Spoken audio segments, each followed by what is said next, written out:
Are you ready to begin? Yeah, put it on.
There we go. Alright man, shalom man. All praises be unto Yahweh, Ba'asham, Yahweh Shai, Ba'asham, Racham, Kudash. Double honors unto the elder apostles and the elder bishops at Great Millstone who rule well and who taught us this truth. Alright, honors to the brothers on the highways and the byways pushing the word in truth and in sincerity. Shalom to the 144,000 and the rest of the elect. Alright, and there's another camp day. We're out here to push the word of Yahweh, Ba'asham, Yahweh Shai, man. And there's a lot going on in prophecy, you know. And we're just going to get into it, man. Somebody hold Sirach chapter 9 and then also the account of Miriam. I knew exactly you was going to say Sirach 9. Yeah? Oh, that's the spirit. Actually, no, forgive me, I think it's 2nd Ezra's 9. 9, oh, okay. Sirach 9, it's like, Yeah, that's alright.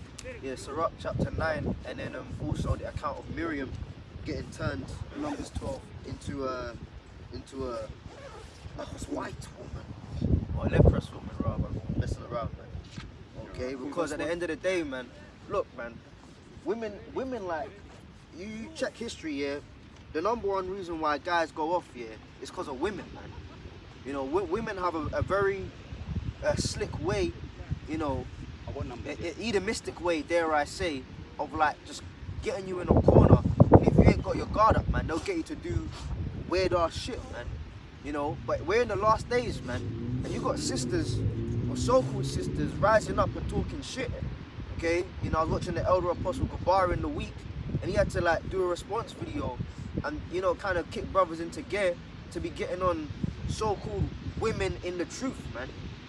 Okay, now I will say this: you got the elect lady, yeah, you have women of faith, you got women that give donations, women that support brothers, you got wives of prophets, man, you know, that are okay with what the brethren do.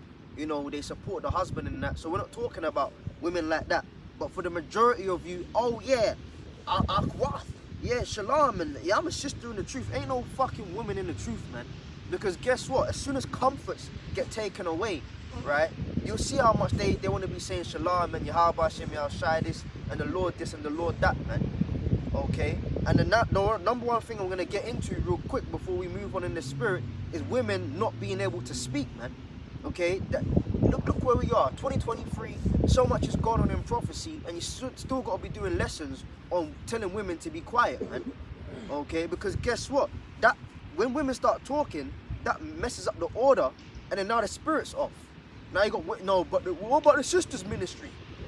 Well, let's see what the scripture says, man. Start with Sirach 9 from the top, then we'll go to Numbers, talking about Miriam, man. Sirach 9, starting from verse 1. Actually, you know what? Before we get any precepts that are called, let's get the Lord dealing with the. How's it go, man? My voice is to the sons. The sons of men. Let's pull that.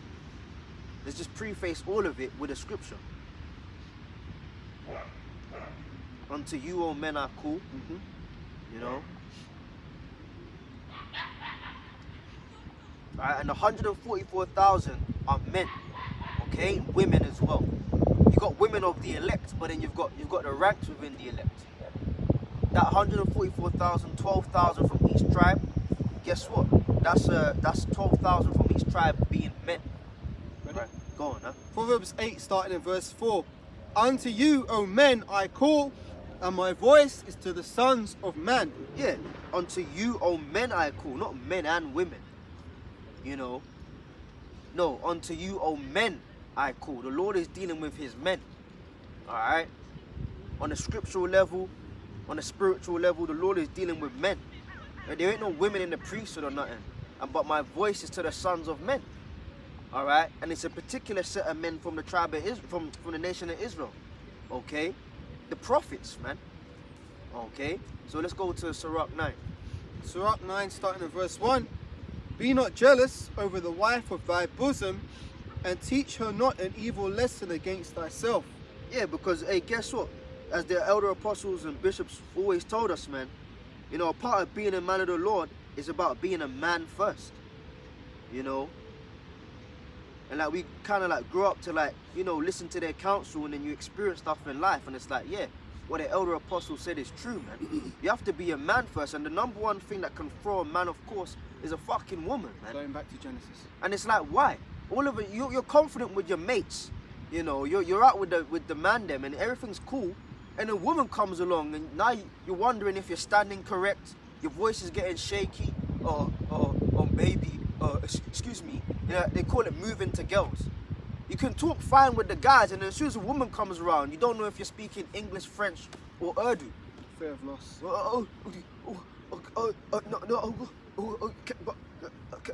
I think you're nice. Can I get? Why are you doing that for, man? It's just a fucking woman, man. It's because of the fear of loss. Yeah, the fear of loss. You know, the fear of rejection. You know, she's not gonna like me, and you know, Because you're putting all your eggs in one basket. bro, it's a fucking woman, man. You say hello, all right? Hi. You know what? In the world, like, oh, you get all the girls. Like, how'd you get it? Like, bro, you're Say there hello. busting your brains on these How to pickup approach, lines. yeah. Bro, just, hey, hello, you're right. Simple as that. No, are you sure that works? Yeah, it works. All these stupid, corny lines of, yo, darling, and I think you're nice, and yeah, because, you know, and you're the B to my C and the sugar to my tea. Fuck all that shit, man. Well, I see you, I like you. Hey, excuse me, darling, you're right. Yeah? Look, man, I know you're busy, I'm busy too. Like, can I get your number? We can talk sometime. Most of the time that works. Now, if it don't work, all right, then have a nice day. You know, I don't even curse them out. You got dudes that will curse. Well, fuck you then. You're ugly anyway. No, I don't do that, because now you seem hurt, man. And now you're being a hypocrite, because if she was ugly anyway, why the fuck did you move to her in the first place? If a woman rejects you, all right, cool, have a nice day, yeah? See you later. More time, they'll be looking at you like, oh, because they're expecting you to curse them out. When you don't do that, and you show them that, I don't give a fuck, you rejected me, okay, cool. And I make it my business. All the times it's happened to me where a woman's like, nah, you know, nah. All right, I make sure, hey, have a nice day, darling, yeah? You take care. And they're looking at you like, oh, and sometimes they call you back. Because you're letting them know from the jump, I want you, but I don't need you. When you let a woman know that, then that keeps them in line. All of that, oh, 24/7 into them. Nah, man, fuck that. That's why the scripture, read that verse again, Baba Kishore. Sirach 9, verse 1 again. Be not jealous over the wife of thy bosom, and teach her not an evil lesson against thyself. Now, you can be jealous over your wife. I believe we don't have to go there, but if my memory serves me correct, that's in Numbers, the 5th chapter. It speaks about the law of jealousy. You could come home one day, all right? See, you got group the law, all right? You know, what about this law then? You could come home one day and you just have a suspicion that your wife is cheating on you. Based upon that, you can take her to the judges. You know, no, but where's the evidence? You know, no fucking women's rights and evidence. I just came home and I feel like it. It's the law of jealousy. Now, what the priest would do, the priest would take some dust. Precept took on it. From the, you got it? Yep. Well, let's read it then. Because you talk about the law, the law is very peculiar, man. You know, you think about, yeah, you know, land Sabbath and, you know, keep the Sabbath. Yeah. But there's a lot more laws that will have you scratching your head like, wow. Do you know that there's a law in the scriptures where the priest has to take dust from the earth and put it on his right thumb and then put it on his forehead and then walk a particular way, and that signifies stuff, man? All these groups talking about the law, you'd think it's like you'd think it's judge. If you want to get real deep into it, man. Oh, that looks like witchcraft. Oh. Yeah, the law is strange, man. You start reading the Torah, you see what the Mosai is into. Very peculiar. You do think you mess up one pattern, yeah, and now it's off. You know, you miss that part, and now it's not accepted anymore. You have to restart the whole thing. Rituals, man. You got rituals and righteousness, and you got rituals on the left-hand side, man. Read that up. This is Numbers 5, quite a few verses, but starting at verse 12. Speak unto the children of Israel and say unto them, if any man's wife go aside and commit a trespass against him, and a man lie with her carnally, and it be hid from the eyes of her husband, and be kept close, and she be defiled, and there be no witness against her, neither she be taken with the matter. Yeah, because they say that men cheat. There's no such thing as a man cheating, but let's just go with that narrative. Yeah, men cheat. Alright, cool. Men cheat, but guess what? You got women, there's actually studies on it. Women cheat more than men. But the only reason it looks like men cheat more is because women are better at hiding it. Like women are, look, they're sly, man. They'll hide shit and you won't even know. You know, she'll be coming, honey, I'm home. You know, she jumps straight in the shower. She even put the dinner on and everything. And like half an hour before that, yeah, she was getting clotted in all kind of positions by her work husband. Because they make it a joke, but it's the truth. Oh, I got a work husband. The guy that takes her to lunch on the job. You're at your job and she's at her job. And she's got a work husband bringing her lunch, you know. Or even going out to restaurants on lunch break with another man. Yeah, sweet talking her. And then, you know, she gets off the job at 5:30 and she gets home at 8 p.m. Oh, why are you late, babe? What's going on? And there was traffic. Overtime. There was traffic. I did some overtime. I had a report to finish, all that kind of stuff. Really and truly, what she did was, he got a hotel, some cheap-ass hotel, all right. Travel lodge. He got her a travel lodge, yeah. For like £67 for the evening. Hey, all right. And then she had a quick shower in a travel lodge hotel, yeah. And he's sitting on the bed, drinking a beer, and he fucks your wife for an hour. Yeah, he may even nut up inside of her, and she'll come home. And yeah, baby, yeah, what do you want for dinner? And then you want some, and she's like, nah, I'm not feeling it. I'm too tired, I've got a headache. She's too tired because she just got stretched out by this work husband. So women cheat more, but then they just hide it better, man. Go on, man. Just a quick add to your point, it's like you might see a woman in the morning and she's getting all, you know, showered, putting on her makeup, everything's got to be immaculate. Fuck you doing that for? You see her getting immaculately dressed to go to work, but when she's with you, she's looking all like she don't give a shit, like letting herself go, the hair's all out of place, she ain't even putting on nice clothes. So you start to see, hang on a minute, she's dressing more to impress the work husband than she is for you. She's more into him than she is you. You see them kind of things sometimes. Yeah, of course. But let me read the precept. Numbers 5 again, picking up where I left off. Verse 14, and if the spirit of jealousy come upon him, meaning the husband, and he be jealous of his wife, and she be defiled, or if the spirit of jealousy come upon him, and he be jealous of his wife, and she be not defiled. So it don't matter. You see, you can have people, you see, you accused me, and you was wrong. Well, according to the scriptures, it don't matter. If I'm wrong, then cool. Okay, sweetie, let's go home. Now, in reality, you have to put the law into perspective, like daily life. Do you know what I mean? The scriptures also speak about the token of virginity for the number one reason, as it's a receipt that the daughter was a virgin. Because a guy can like a woman just to pop her, and then he pops her now. I'm not interested in her no more. No, that's your wife, bro. You can't just put her away. You see, we talk about women, but then the responsibility of marriage is just as much on the husband as it is on the wife. You can't just put away a woman because, yeah, I fucked her now. And no, you got to look after her, man. So he could make up now, how the hell do I get rid of this bitch? Well, let me lie on her. She wasn't a virgin when I slept with her. Well, no, go to the parents. The dad and the mum's got the token of virginity. So then guess what? What happens is, does he get away scot-free? No, it's false witness. No, sometimes you get away, not get away, but you can accuse her, like in this case, and you're wrong, and then you go home. But then if you lie on her, as a brother said, you bear false witness, what happens? The elders beat you up, man. And it weren't no like little, yeah, bruv, yeah, you know, just give you a little... No love taps. Nah, man, you getting weighed in, bro. You getting weighed in. Boots and all. They're fisting up your skull, all right? They probably might have a whip out, some sticks. They're kicking you on the floor. You know, I just saw a video in the house before I came out of here. A guy that was mistreating his woman, and her brothers came and fucked him up. And like, sometimes getting fucked up is worse than getting shot.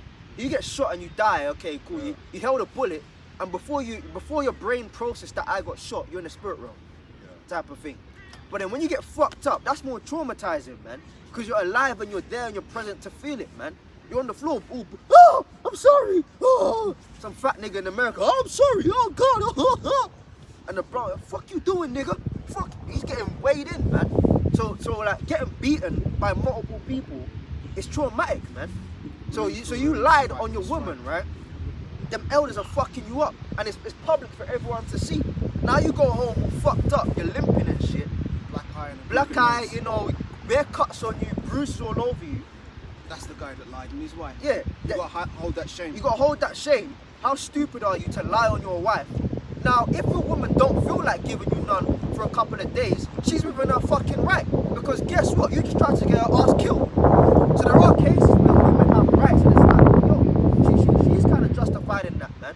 How the fuck you gonna make love to a man that just tried to lie on you, knowing that you're gonna die if he gets proven right, which is wrong anyway? It will never happen. So if she feels a type of way, man, nigga, fuck you, man. If she makes you the dinner, but she throws it on the table with attitude, you gotta hold that rude boy, cause you just tried to get her killed, yo. So there's laws in the Bible that deal with all of that, man. You can't just fuck around. Like, people think marriage, people come into the truth, and the number one thing is, yeah, palaces, 1,000 wives. Yeah. Bro, there's more to that. King? There's more to that, man. Oh yeah, palaces and 1,000 wives. You know what that means? That's 1,000 responsibilities. You gotta look after them. The scriptures even speak about that, man. You get another wife, you have to make sure, because I was thinking about this in the week here. You'll see where I'm going with this. Purchasing power versus affordability are two very different things, man. You can purchase something, but can you afford it? Let's say you got £100 to your name, yeah, and something costs £90. You have the purchasing power because you have £100 to your name and the item costs £90. So let's do the maths. What's gonna be remaining? You got £10 left to your name. So you've got the purchasing power, but now that you've bought the thing, right? Can you live for the rest of the month?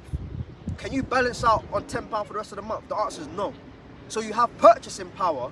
So although you purchased the good, you couldn't really afford it because now you're struggling in every other area of life. And that's what Esau fucks people up with, finances and things. You finance it, yeah. You got women, right, buying cars on finance, and 40% of their income is going to pay that car. They got 2 kids to worry about, they got rent to worry about, they got food to worry about, and now the rest of the month they're struggling. Yeah, they had purchasing power, but they never had the affordability. It's the same thing. Guys think that just taking a wife is all about getting pussy from various women.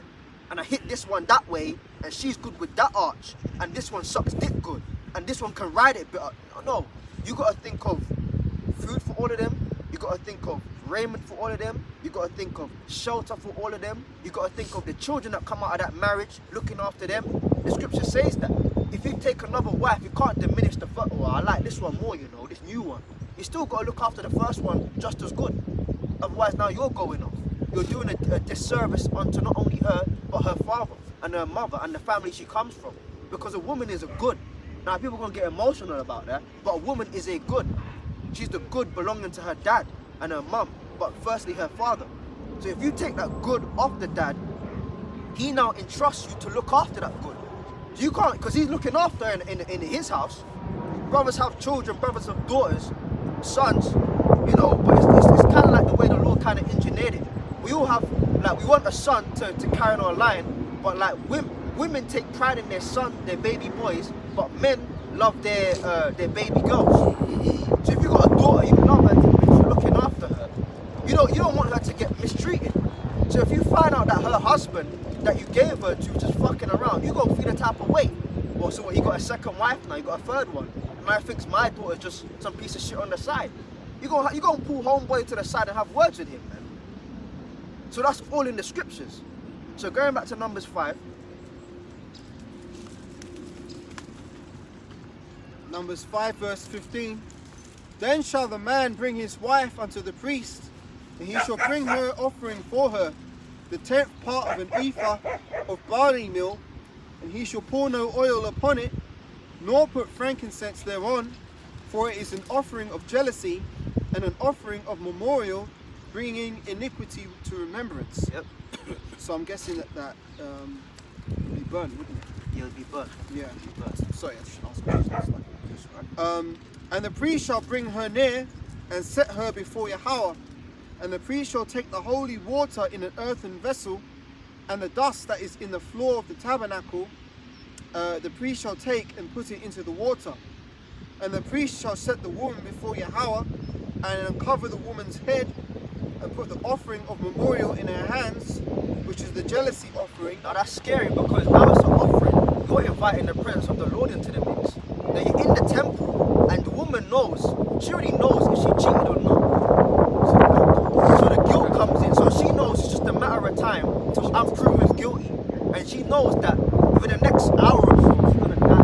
Because guess what? Prison is not a concept of the Israelites. We don't do prison. We do holding cells, because you have to execute judgment when the sun is above your head. So let's say, I don't know what time sunset, 4 something, right? 407. 4:07. Let's just say at 3:45, yeah, it comes out that something needs to be judged, yeah. If the judges don't have enough time to deliberate and judge the matter and come up with a conclusion, they'll say, all right, you know what, sunset's coming. It's against the law to judge when the sun ain't above our head. So let's put this, if this victim is a liability to society, we have a holding cell, and you would have guards there. So the guards would hold them over the night period. And as soon as the sun came up, you'd be judged. And you're either proven guilty or proven innocent. So that's why you had a holding cell. But long term, yeah, you got 20 years. No fucking 20 years. Death row and shit. What are you talking about, death row? If the sin's worthy of death, you're dead straight away. You get stoned, you get burnt. All right, what's it? The daughter of a priest that plays the harlot, she got burned with fire, man. And I've seen that. Facebook used to do some weird ass shit, man. They used to allow some wicked ass video. Not I say wicked, but like when I say wicked, like cold videos on Facebook, man. Some batty man in over there in Africa. It had to be Jake, man. You know, I saw the video. They put a tire around him. They put gasoline on him. They beat him up, and they chucked the oil on him and put the fire on him. And you can see them fighting it. Like they're still alive, obviously. They're fighting it, and the body gets weak, you know, after about 2 minutes, and then they just sit there and accept the fact that they're burning to death. And that's like the spirit is slowly just coming out of them. I saw that. You saw that? They used to show things like that on mainstream news. Wow. When only for black people though. Yeah, of course. Africans, You ain't gonna see a white man Yeah. burn up. But you see, that's what happens. And then over there in the Northern Kingdom, you got women that cheat and like big slabs, just boof on their head. She's just there, like you can see the spirit in the eyes just draining slowly. You know, Papi son, you're speaking that Spanish, that Creole. You know, all of that stuff, man. Papi, you know, like Ephraimite women, man. They Issacharite women. They're all like high pitched, you know. But then they realize they're about to die. You know, like slow death. Like death ain't the punishment. The punishment is the journey to death. Yes. You're dead. You're at peace now. Death is the release. Yeah, death is the release. The real punishment is the journey to death. And the slower the punishment, the more traumatic it is. You know? You getting stoned to death and you're realizing, oh shit, like one more, you know, you're half there. You know? You start spinning in circles and shit. Now you're in the spirit realm. You know? That's what happened to Stephen, man. You're seeing more people in the crowd just looking at you, but they're not people, they're angels. The angel, yeah. So, you know? That shit happens, man. Go on, read, man, read. yeah, back in Numbers 5, resuming where I left off at verse 19.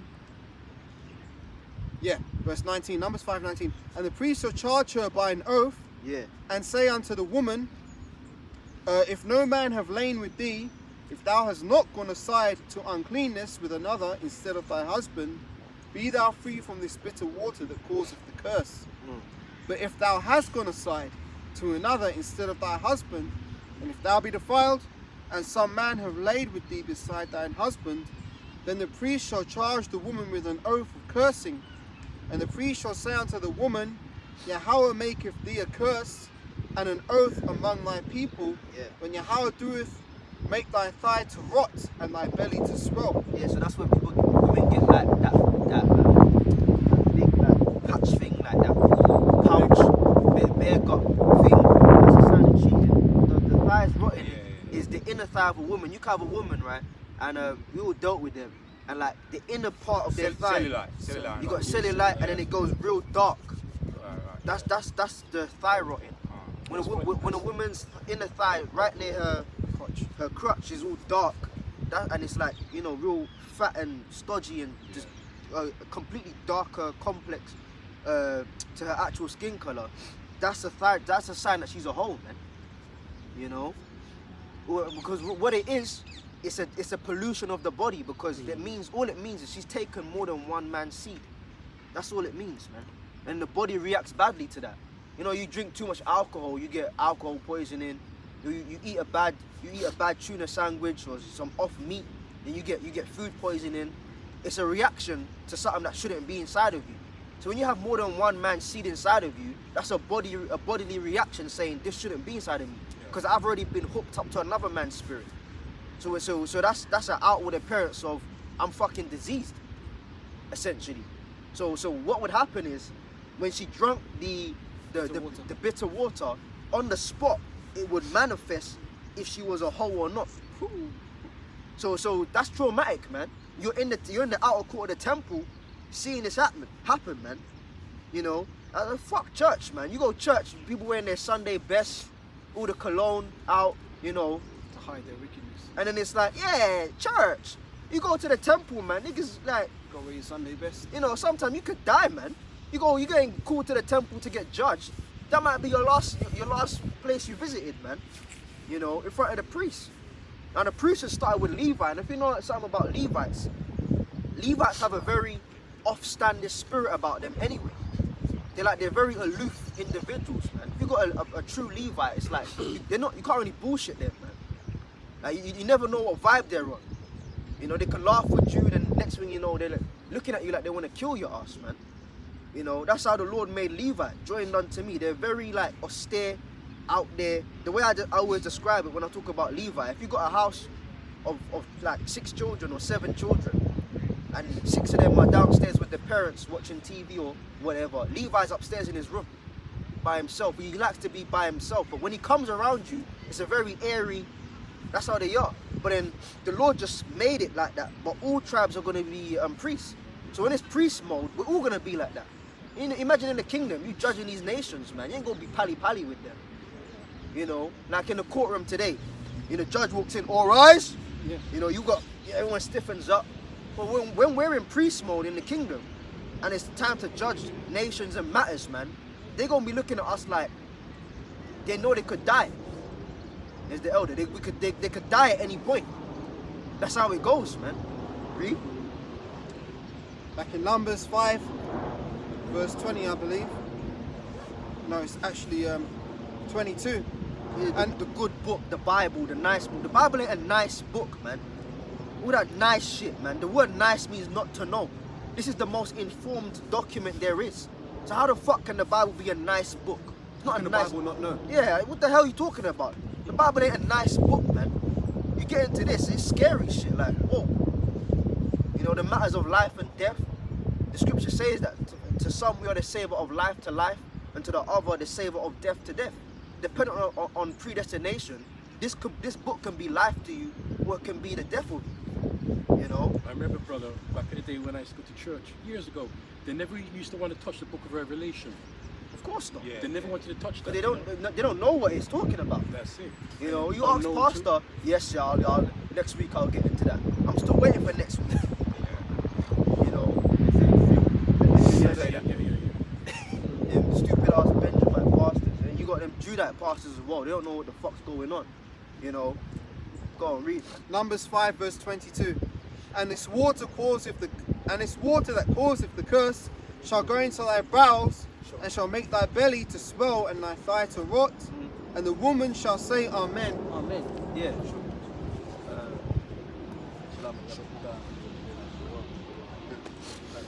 Yeah, the word there's aman, which means so be true, or let it be, so let it be, man. So she was like, listen, well, whatever the fate is. Now, if she knew she didn't do anything, she's chilling.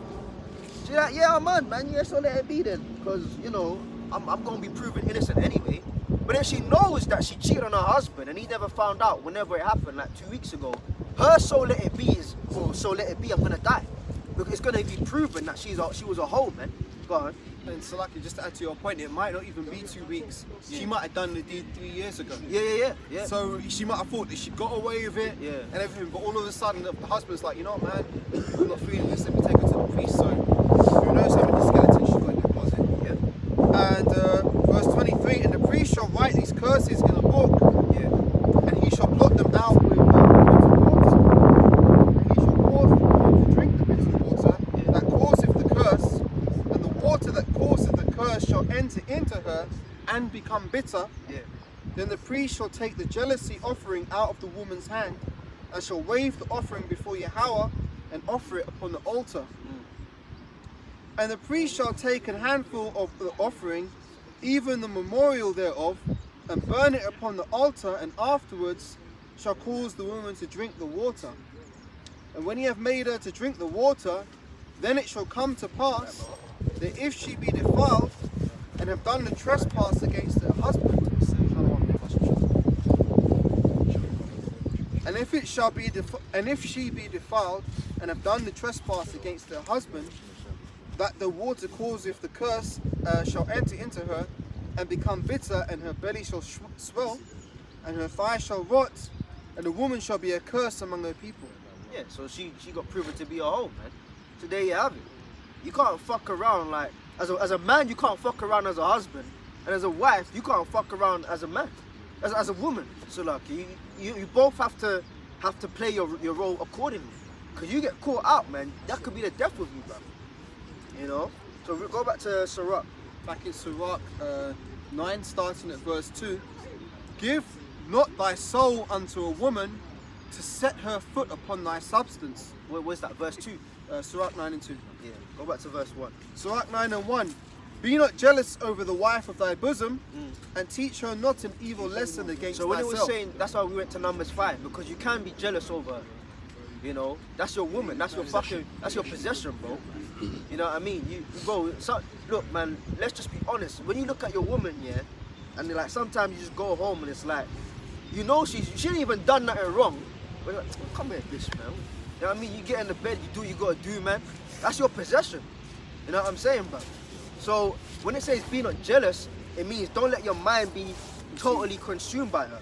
You get jealous once in a while over, cool, you're a man, it's your possession. But to be totally enthralled with your woman, yeah, and it's like every little thing you gotta be monitoring because you're just so enthralled, yeah, that's fucked up, man. Now you've given your whole mind over to a woman, you're gonna be destroyed. The scriptures speak about that. You're giving your money to harlots, then nothing good's gonna come from you. You'll fail in business because, like, women have the potentiality that when you're fully hooked onto them, you're locked in. Now you don't care about your job, you don't care about your health. All you care about is the next set of legs you can spread. Or if she's dealing with someone else. And now you're a grown-ass man with nothing to your name except from, yeah, I just get girls and I'm into pussy. Do you have any hobbies? No, not really. Quick one, this is a quick one. Yeah, Yeah? read that. Proverbs 31 and 3 says, Give not thy strength unto women, nor thy ways to that which destroyeth kings. Yeah, cool that and read that again. Yeah. That's good. Proverbs 31 and 3, since the elder was going into it, you just land back in off the elder, innit? Yeah. Proverbs 31 and 3 says, Give not thy strength unto women, nor thy ways to that which destroyeth kings. Yeah, a woman is just a side thing, man. Like, a woman's like, as the elder apostle said, they're just a pair of shoes, man. Okay, that's all they are. Now, you love them, you know, you do your duty to them, you have feelings for them, if you whatever. But at the end of the day, man, your whole being can't be concerned with women. Give not your strength unto women. Like, when you check guys out here, yeah, like, we'll work out and whatever for health reasons, but 99% of the people in the gym, they're doing it so that they can look a certain way to appeal to a certain type of woman. Yeah. That's all it is, man. Or they'll drive a car, they don't even know about the car, but they just know, yeah, this whip gets girls. You know, I've got the Beamer, I've got the Merc. Like, if you're genuinely into them cars, then fair enough. But most guys, it's like, yeah, I'm gonna get this. So if I play the music a certain type of way, I see niggas do that, man. They'll hold the steering wheel type of way, all right? They'll even restart the tune they're on. I know you know about that. They restart the tune so that it goes to the particular part of the song they like. Wind down the wind, not the trap. Yeah. Yo, darling. They're like, what are you doing, bro? You're only doing it so you can get girls. If it wasn't for the woman aspect, you wouldn't be doing all this, man. The certain clothing they wear, you know, they're only wearing that shit because they know that, yeah, girls can, again, it goes back to what I was saying, the concept of money, affordability versus purchasing power. Purchasing power don't mean you really got it like that. Purchasing power just means you have the ability to make the transaction, but can you uphold the transaction? When you buy that good for £90, can you survive, and you only have £100 to your name, can you really and truly survive off that £10 for the rest of the month? The answer is no. So you got the purchasing power, but you don't have the affordability. That's why Edomites make it in this world. I'm not even talking about high-end Edomites. I'm talking about the regular dudes. That's why they're more wealthy than Jake, man. Because they understand if I can't buy it 3 times comfortably, I can't buy it once. Yeah. That's like a rule to like having good things, but also having money in the account. A Jake will bust their brains to buy a bag, all right, a £5,000 bag and put £100 in it. Where really and truly, I'd rather have a plastic bag with £5,000 in it. That's common sense, isn't it? They'll buy a fucking £5,000 Louis Vuitton. Yeah, look at my bag. I got the Chanel. And then you open up the bag and the gal got two lip gloss and £100. But then you got a dusty ass Edomite driving a not so good car with a plastic bag. Yeah, Amalek. Then man love off the Volvo old school 2001 plate. Yeah. But then you check the content of what they've got and they got bare money. So what's better then? The plastic bag with £5,000 inside or the Louis Vuitton bag with two lip gloss and like £20 in there? It's the illusion of winning. Jake likes to pretend they're winning rather than win, as it were. You know, whereas Esau, they'll make you think they're bums. Do you know how many, at my job, do you know how many people that look like bums here, straight up, they look like bums, and these men are millionaires. Yeah, they got Coots accounts. I don't even know what the fuck Coots account was until about a couple of months ago. That's an elite bank for millionaires. If you ain't got at least 2 mil, don't bother trying to open up a Coots account. But these men come in with the regular jeans, you know, the non-branded t-shirt, a jumper, the same trainers they be wearing for like 6 years, you know, driving a regular ass car, but then they're talking about, yeah, I just sold a house for 3 million, yeah, and me and the woman want to get another one. And here it is. You got Jake earning 3K a month, and then they're renting a place for 2K, and all they got is 1K left to their name. Them men are in them. That's what's happening now. They're making things more affordable. Again, purchasing power, but not affordable. You got Jake now in like these high-end apartments in Kensington, you know, in Richmond, and then you look at them and you go in their house and they're struggling. They're struggling. Like, why are you struggling? Yeah, rent money. Jake ain't thinking straight, man. That's the difference between Edomites. I was watching the elder earlier.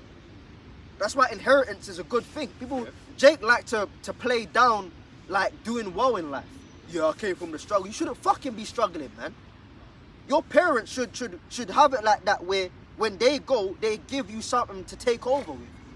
Jake like to, yeah man, I came from the dirt.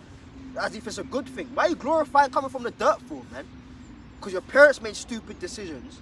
They taught you no financial discipline or literacy. Then you grew up making stupid decisions. And now you're fucked and through. Now you have children who are also going to make stupid decisions. And it's a generational curse, man. Yeah. Because all Jake care about is flossing and pussy. That's why it says, give not thy strength unto women. Because when you catch it, what does it all go back to? It all goes back to trying to impress some woman. Which is idolatry, ultimately. You're worshipping your woman and giving everything to her. You're making sacrifices to her by buying her gifts. Worshipping a woman and now you're broke. So it says, give not thy strength. Read that verse. I know you got something. It was, run it again, Baba Kisha. Because that's a heavy precept, man. Yeah. All your strength is onto a bird. Can I say something, beloved, bro? You know, even down to when you know, they talk about pillar talk. Yeah. You know, when you lie with her, you could tell her a lot of things, but keep back about 20%. Because if you tell her everything, when she has all that knowledge about you, that is it. Tell me, I want to know. Yeah. I want to know I want to get to know you. You start telling them stuff, and now that's the nature of a woman. That's what I said. The black woman, right, and Satan are very similar, man. Yeah. Because they'll suck everything out of you, and once they've got it, they'll go away. Yeah. Satan will be with you, you know, until he ain't, man. Yeah, the Lord said, "I'll never leave thee forsake thee." Satan kind of gives you that same, yeah, man, just go for that sin, just do it. I'll be with you. I've got your back, man. Yeah, I've got your back. As soon as you commit the sin, and now you realize that you're naked, you know, as it were, and you're exposed. Yep. You know, where's my friend Satan? Satan's down the road, bro. He left you, man. He's moving on to the next. And that's what a woman's like. Yeah. A woman will leave your ass. Yeah, because even when I learned this a very long time ago from my parents, I'm with you to the end. my father. When you get with a woman, don't make sure you got your own place. Yeah. Don't rest. Don't. Oh, a that's woman, not- and a woman, even if it's like this, right? A woman says, "Yeah, you can be with me. You can stay at my place," and you ain't got a place. No, don't do You that. give up your power. That's it. That's what I read this again, because there's a song called "Papa Was a Rolling Stone" by the Temptations, right? I don't We know. didn't know the lyrics. Papa was a rolling stone. Wherever he laid his hat was his home, and when he died, all he left was alone. Right? That's Jake. Yeah. That's a lot of Jake that are what you call so-called promiscuous, or they say they got a lot of women. I can go anywhere and I can reside with one of my women, and they ain't got no yard. And 100 times, 99.9 out of 100, when the woman finishes and she wants to move on, you're out there on the street, hungry. She got to tell you when to turn the TV off, because you're in her house. You know, It's bedtime. It's bedtime. They even got a meme. They got there's a meme about that. You know, like social media is very vulgar these days. You know, I'm on particular social medias, but they got like a meme out there, and he's on the game playing the game, right, the Xbox or PlayStation or whatever, and the woman, and it's her place, so she comes home, yeah, and then she goes, I want you to eat this pussy, and he's like, nah, babe, I'm on the game, and she goes, nigga, this is my house. You gonna turn the fucking game off, take a shower, and eat this pussy. So he's a sex slave now. Yeah. He's a sex slave because as Ariel said, he ain't got his own place. But you know that you got a lot of guys in that position, brother. We got very man in that position. No. She weaponizes the box. So let's say you're horny and you want it. No. I got a headache. You know, I got a headache. No, but baby, it's been a couple of, get out my house. Everything is get out my house. You ain't got no power as a man. Now, let's say you both got a place, right? Because some brothers do that. You both got a place. You stay with her for a bit. All right, cool. She stays to come with you at your place for a bit. But then guess what? If you get tired of her, you know, 'cause you can't always be around your partner, man. Yeah, man. I know that sometimes they got this thing. It's a new phrase out there, and it's true. I've experienced this. I hate my girlfriend. You may be in love with the woman. I love my woman, right? But then guess what? Sometimes when you're around them too much, you start to hate them, man. Yeah, familiarity breeds contempt. So it's like, man, babe, man, I ain't coming around today, man. Yeah, I ain't seen you in a week. Yeah, I know you ain't seen me in a week. I ain't coming, man. Because I start to get, I hate my girlfriend complex. Because I'm around them. Now you're in love with them, but then you're with them too much in the flesh. You start to dislike them. Why'd you put the glass down like this? Why'd you do that? Why you breathing so heavy? They kind of do Close that, your mouth when you eat. you know. And it's like, bitch, you know, I gotta go. Go, man. Just to add to your point, Brother Bashar, about what Arya said about having your own place, that's important because I've been in situations years ago where you'll be in a girl's place or apartment and she can start arguing with you, right? And all she's got to do, because the girls know this, right? They start raising their voice louder and louder and louder, so then the neighbours start hearing, right? Yeah, check this out, right? The neighbours start hearing she's got a raised voice, she's shouting. If they call the police, right, the police come and you're in her house being a so-called black man, right? Who are they going to arrest? Even if you're innocent, let's say you ain't done nothing wrong, your ass is going to be taken away by the police because she's going to be the victim and you're in her house. It's not even the house, but it goes further than the house. It's any argument, period. I've had that happen to me with an ex-hoe, right? It was outside, right? Outside of the crib, on the main road, and then they came. The neighbors called the people. You know, she all kind of crap. You know, she got other people involved, men from the past. You know, trying to stand me up and, you know. You got grimy ass niggas in South London pulling out knives on you. I'm like, what the fuck's going on? You know? and then the neighbours, she kind of lived in like you got the hood, and one road away from the hood is a posh Edomite area. And she lives right in the middle. So then you got these Edomites, they're called the feds, yeah? You know, and it's a fucking woman, man. You fucking female feds, yeah? Oh, what's going on there, chaps? What's going on there? You know, I can't even, and then they said to me, all right, we're gonna separate you. And then one fed took her, and then they said, I'm gonna hear your side. Niggas didn't even hear my side. All she has to do, all the black woman has to do is, oh, yeah, and all right, mate, anything you do, yeah, anything you say. Yeah. What the fuck? Where's my chance to explain my side?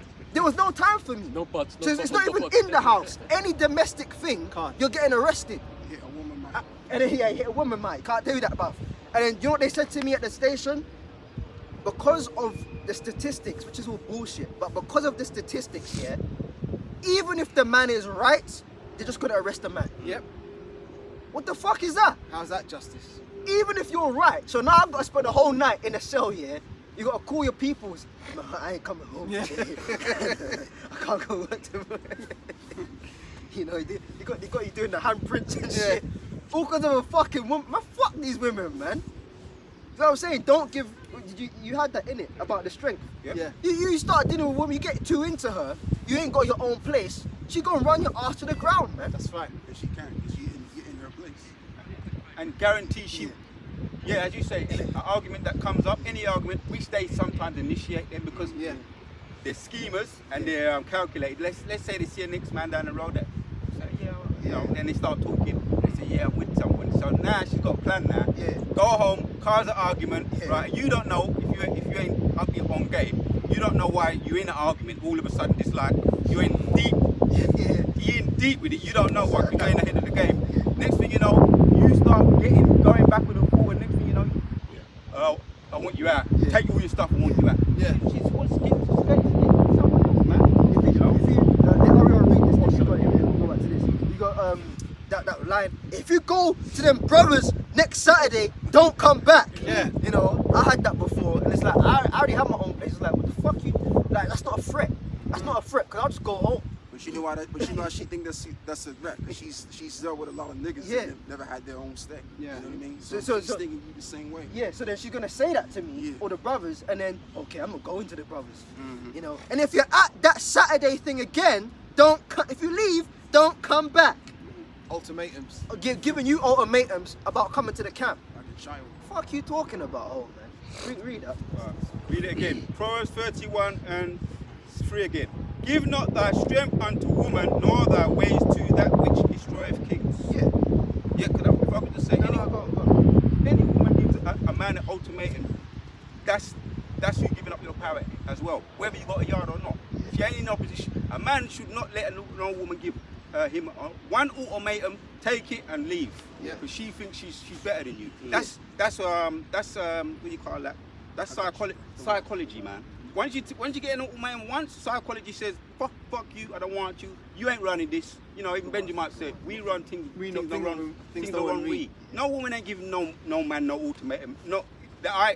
Even when I was in the world, let me just say this. Even when I was in the world and I knew friends, and I was just talking to them, right? Just going in talking, and a woman might say to him, and he's gonna be my friend. And a woman might say, you know, you gotta come in now.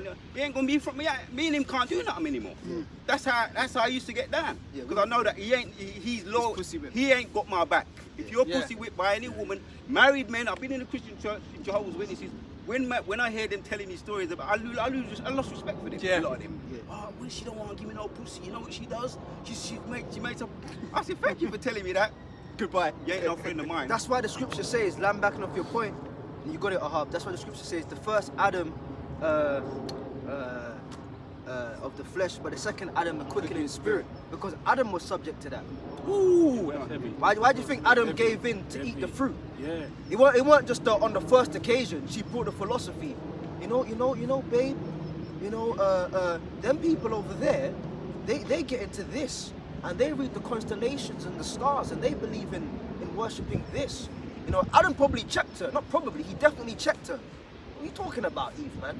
We know that we worship Yahweh, man. You know, and then she starts making the food a different type of way now. Next thing you know, 2 weeks later, she ain't giving, no more sex. You know, Adam got, you know, he kind of like, he's in a drought, man. You know, and then one day, she brought the philosophy to him again. Hey, you know what, babe? Okay. All right then, well maybe let's... Adam never just gave over straight away. But that's what women do. They give you them ultimatums. They start withdrawing what you need from them. And next thing you know, you're bowing to their idol gods, man. That's what I said. The so-called black woman and Satan are very similar. That's why for the Israelite man, Satan's #1 tool is black pussy. That's it. Just like Samson and Delilah. That's his #1 tool. The black Work woman. together now. And they're together. Junction, yeah. The best combo, the best tag team is Satan and the black woman. Yep. Because they just go hand in hand, man. That's what it is. Go on, Ahab. You know, as you say, you know, there's a saying that when you meet these women, you have to nip it in the bud, yeah? Yeah. And to back up Brother Aria, he says, Ecclesiasticus 25 and 25, give the water no passage, neither a wicked woman liberty to gad abroad. Yeah, you start letting them do what they want to do, you know, and you get with women, right? And they I just feel like you're so hard on me, and you know, I feel scared of. Yeah, you should feel that way, man. You should feel that way. All right. You know why? Because when you let a woman do what she wants to do, #1, she don't respect you no more, and #2, it's not like if you give a woman free reign, she's gonna behave herself. You give a woman free reign, I guarantee she will take the fucking piss out of you. Women don't know how to behave, man. They don't. That's why the scriptures speak about not laughing with your children, especially your daughters, man. Should. Now that's not to say like at all, because brothers will read that. Yeah, every single time, yeah, I walk in the house, yeah, I gotta backhand my daughter, yeah, and I gotta just punch my son. No. You can bust 1 or 2 jokes with your children, Of course, but when you become that comedian There's a dad, line. you got people out there that's a comedian dad, man. You know, Like those American sitcom shows. like my wife and kids, Michael Kyle. Oh, Junior, oh, Claire.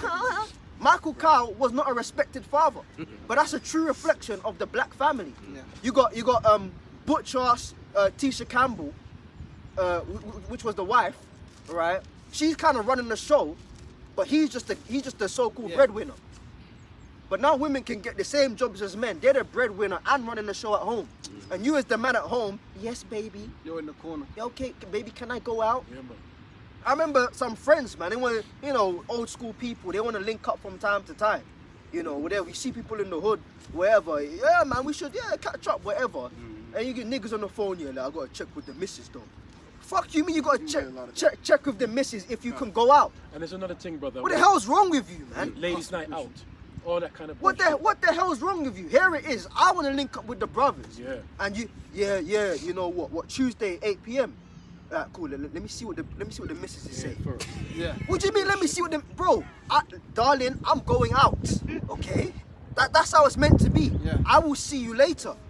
Oh, and you got but baby, you know, I wash the dishes. Yeah. And I put the clothes in the machine. It's like the second cycle's on. It's in the dryer. So because do you think it's okay if I can I go see the brothers?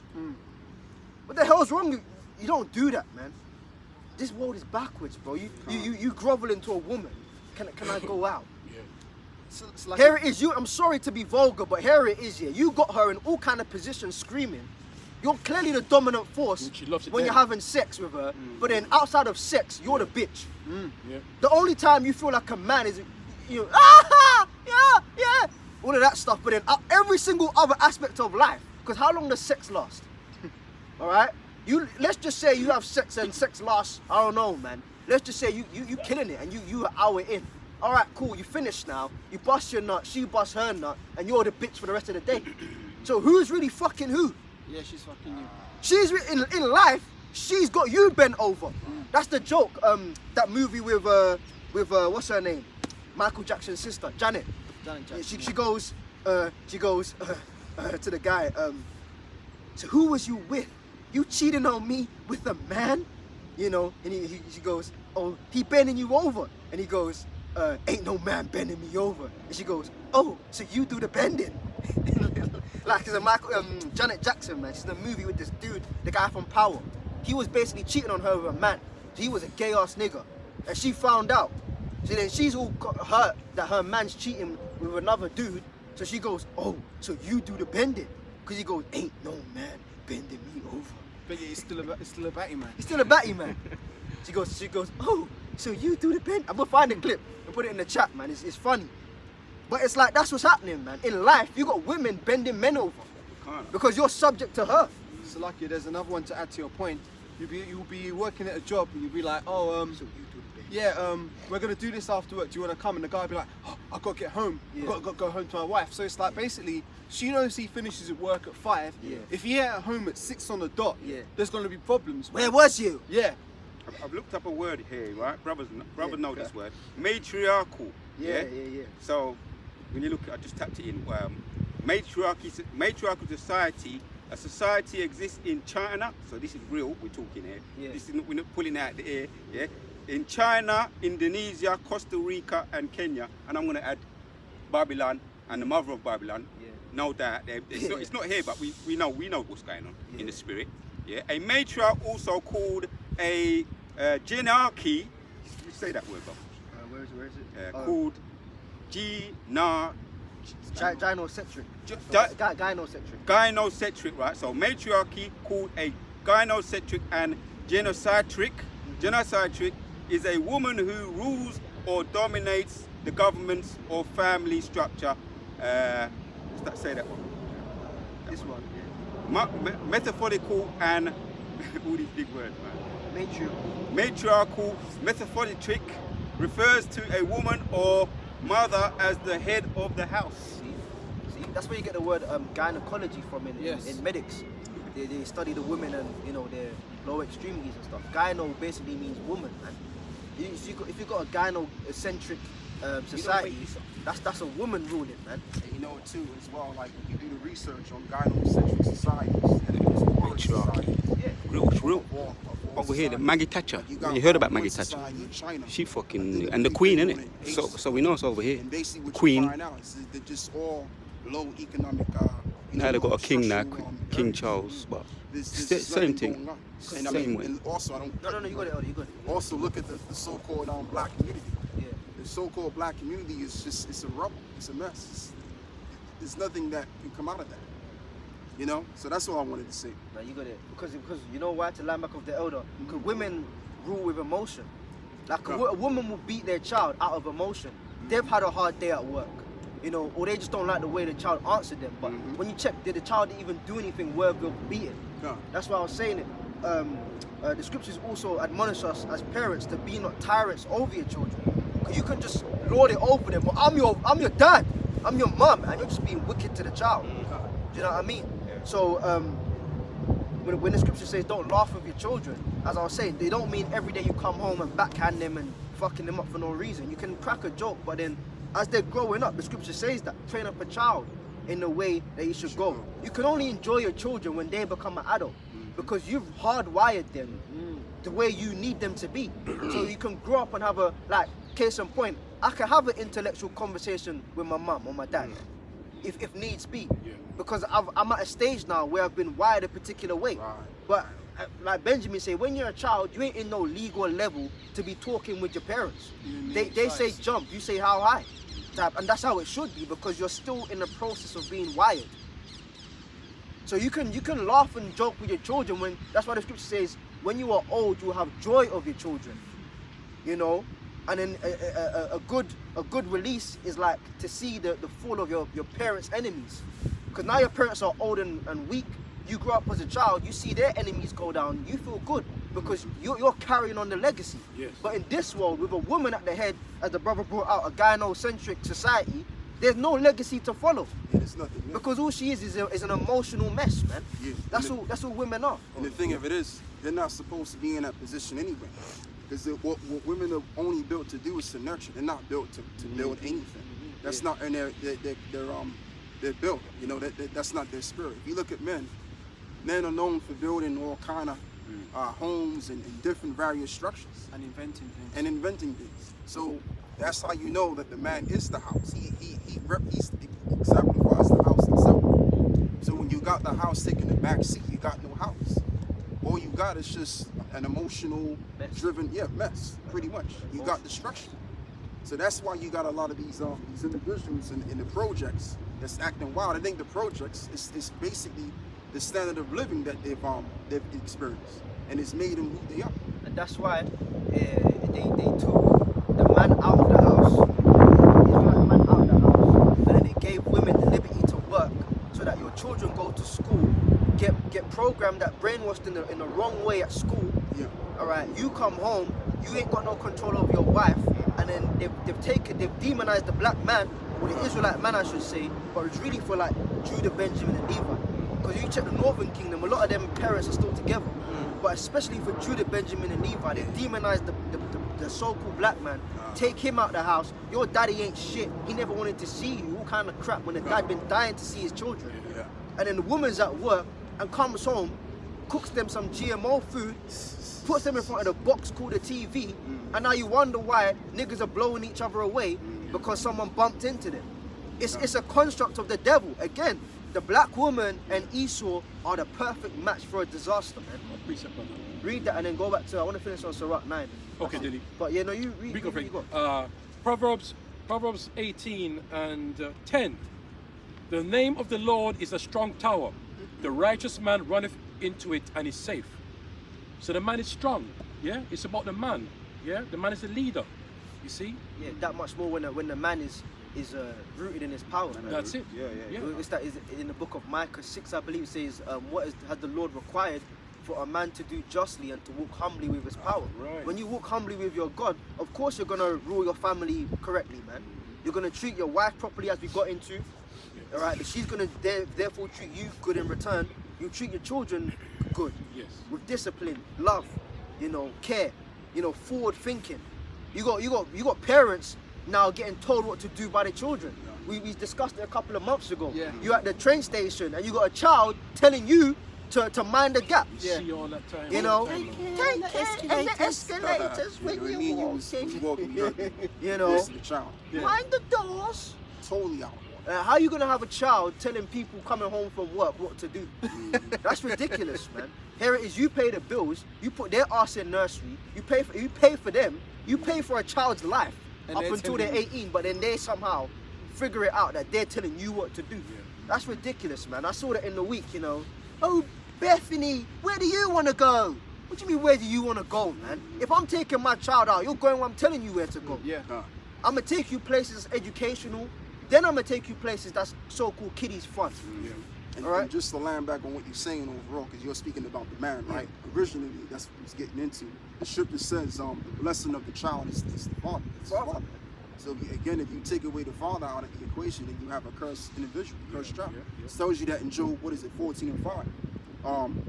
A man which is what? Come out of a woman is many days and few days of trouble. You see? How many fathers have taken their sons or daughters to the museum, man? Jake watching David Attenborough on TV, this blue whale. Like, you've never actually seen an animal face to face. I don't promote the zoo or anything, but when you check the demographic of where like Edomites take their children versus where Jake take their children, you wonder why the mindset's different, man. Jacob never gone to a museum. They don't know no history, no nothing. Their day out is to McDonald's. Yeah, go McDonald's, man. They don't know how to wash the clothes. Here it is, they're 13 years old. They don't know how to work a washing machine or nothing, man. They're just there. Like, it's two different mindsets, man. But as the elders saying, and we're all saying, you get into it, man. You need a father in the household, man.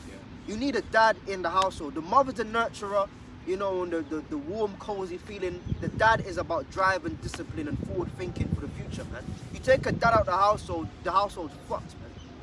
Okay, continue Sirach 9, close it out, man. Yeah. Sirach 9, Yes, verse 2. Give not thy soul to a woman to set her foot upon thy substance. Yeah. Meet not with a harlot, lest thou fall into her snares. Again, you're gonna have brothers that, you see, you got people, if you deal with a prostitute, then no, you ain't going off if you deal with a harlot, man. But then again, you've got people that get addicted to it. See, a lot of things, it's not the use of it or the engagement with it. It's how you engage with it. Do you know what I mean? It's like alcohol. Ain't nothing wrong with drinking, man. But if your whole life is dependent, I can't go out without a drink. Yeah. As soon as you your whole day at work or you're out. I need to get home and have a drink. It takes over. It takes over. Yeah, You know, it's the same thing with like people that deal with too much harlots, man. Now they lose the confidence to speak to women because they don't know how to approach a woman organically. Everything is just transactional. Yeah. You know, now as we started out, they try to talk to a woman and the woman and aren't. Baby, excuse me. Heart racing, pulse rates up. You know, foaming at the mouth. You know, all kind of things are shaking. Now the woman's not interested in you because she sees that you're intimidated no by confidence. Yeah. her. She ain't even done anything. You just like the shape of her body and you're intimidated by that. So she, in her mind, well, if you're intimidated about how I look, I would never trust you to look after me. Exactly. So now I'm not interested. Now you feel stupid about yourself. Maybe because you was indulging in too much harlotry. So you can see them, but then when you give all your substance to them, you're fucked, man. You know, every time you get a paycheck, you're calculating how many prostitutes you can see in between meals. Give not thy strength unto a harlot, man. Go on. Verse 4, use not... Hold on, you wanted to say something? No. Okay, go Carry on. on. Go on. Surah 9 verse 4, use not much the company of a woman that is a singer, Yeah. lest thou be taken with her attempts. Yeah, because that's what they do. They're hardwired to try and seduce men. That's all it is. Yep. Go on. Verse 5, gaze not on a maid, that thou fall not by those things that are precious in her. Yeah. Go on. Give not thy soul unto harlots, that thou not lose thine inheritance. You see, that's your substance. All your money, all your wealth, you're just gonna spend it on women. Now you may say, well, yeah, I don't see prostitutes because I never went online and I never. Okay then, but then you see prostitutes in the form of women in general. Yeah, because you gotta buy for shit. You gotta pay for shit. Sorry. Yep. You know, you know, I'm not gonna get with a man if he don't do this for me. You gotta take them on dinner date number 1, and then the dinner date has to be a particular caliber of restaurant. If you try to take them to an intimate, nah, I don't go there. I don't know. So you gotta take them to some high-end place. You gotta spend like fucking almost £300. Over the odds, yeah. You know, you gotta get the starters, the main course, the dessert. She wants her ice cream. You have to get them bottles of wine. You know, I remember one time, man. It was my woman anyway, so I wasn't too pressed about it. But I said, hey, man, this is a once a year type of thing. I went to some fucking restaurant. It's in where's the place, man? It's like where high-end Edomites go, man. Because at the same time, you can't even go where Jake goes, because you might get your head blown off. You gotta kind of go where Edomite areas, man. If you're going out, Middle class, if like you're gonna go out, Kensington. go out to like an Edomite area. Don't go out to no fucking Shoreditch and places like that. You get in a fight for no reason, man. You know, we don't even want to get in a fight. People fighting. You gotta go to like Edomite areas. It's round the corner from Green Street. What's the area called? Mayfair. You take someone out to Mayfair, man. I said, fucking hell, man. Like, thank God I was getting paid a couple of days later, because you take a woman out to eat, and I spent almost £500 on dinner. Bro. I said, what the fuck, bro? Never again. And I ain't rich. I ain't got it like that, man. You know when you got the you take the wallet out, yeah, Your pocket's hurting. and you're shaking, bro. They come. The waitress comes here. It's not all, sir. It's not all. Please, yeah. You take the fucking card The out. machine. So you're missing. You're tapping the wrong place. You put You're it tapping the there. wrong place. You put it in, bro. Like, why you missing, bro? You know what I mean? Yeah, I got a scripture for that, brother. I got a scripture. But you take them to them places, yeah. You gotta hold that, bro. Yeah. You take them to them places, and it's all for pussy, and it's like, hold on a second, man. You're trying to tell me that I just spent 500 pounds? Oh, the romance and the no. It's just so you can get some box. So even if you don't deal with a prostitute, like straight up prostitute, a regular woman's a prostitute, man. Sometimes the women That's what I've online been saying are for cheaper than a fucking regular woman. Yep. That's right. You know, you pay a certain fee for a time period that sometimes, no, not sometimes, most of the time, that's cheaper than a regular woman out here. You gotta dress up, you got all kind of shit, man. And then you know, this wine is from France, and, you know, and they drink it and they take the, as I said, women take the piss, man. And another thing too, a lot of them didn't really come from that lifestyle. They don't. To begin with. They They're just don't. regular folk, regular women that grew up in regular situations. but you gotta show them this Yeah, you gotta show them lifestyle because they watching too much TV. TV. Yeah, And then what do they say? social Oh, no. media. They say, don't introduce me to a lifestyle you can't maintain. So hold on. What they're saying is, if you take them to the high-end place once, every single time you go out, you think I got £500 to take you out every week? Fuck off, man. Get the fuck out of here. These women are prostitutes, man. That's exactly what they are. They're just prostitutes. You gotta dress them up, pick them up, take them here, be ready for 7. You know, here it is. You drive to these areas, you can't fucking park there because of, you know, that's in the scriptures anyway. Yeah, now you get a £60 ticket. You gotta affirm that. You know, nah, baby, it's light. And that's not fucking light, bro. You know, you got the yellow sticker on the car now. Because if you get an Uber, why'd you get an Uber for? Or why'd you get the bus for? You got to drive them places. 500 all together from the time you calculate getting there plus petrol money. A high-end night in London with a bitch is like £700. You're telling me she's not a prostitute? And then sometimes they're so cheeky, you take them back. Oh, what, you thought we was having sex? We're not having sex. That can never happen to me, bro. No, never happen to me, man. Never. Lord willing, man. But if I do that for all that money and I take you back to the yard, they try to tell me you ain't fucking me, bro. Fuck off, bro. I might have to punch you, bro. Nah. Go on, man. We're not pushing that punching. Yeah. The water. Say that again. We're not pushing no violence. Exactly, because you're gonna have people that clip that one part. Yeah. And then, he said he'll punch a woman. Right. I'm just, talking, man, the water, brother, because that's true. If I may just We add ain't to your pushing point. no punching fucking women, man. Yeah. You know, but at the end of the day, I'm gonna feel the type of way. You might all that money, bro. Yeah. And you're trying to tell me at the end of the night, nah, I'm Yeah. going home. Nah, bro. If I may just add to your point, that's why they put those shows on the TV to influence women's minds, such as Keeping Up with the Kardashians. I mean, the name itself says it all. These women want to keep up with that, what the celebrities they see on TV, what you got, Housewives of LA, Keeping Up with the Kardashians, all these shows, they're showing these women that if your man ain't doing this, or if your man ain't providing this kind of lifestyle that you want, you got to ditch him and get someone else. So a lot of these women are badly influenced by poor role models, man. What was that stupid ass song? Like, the guy can't even rap. Doing it, lifestyle.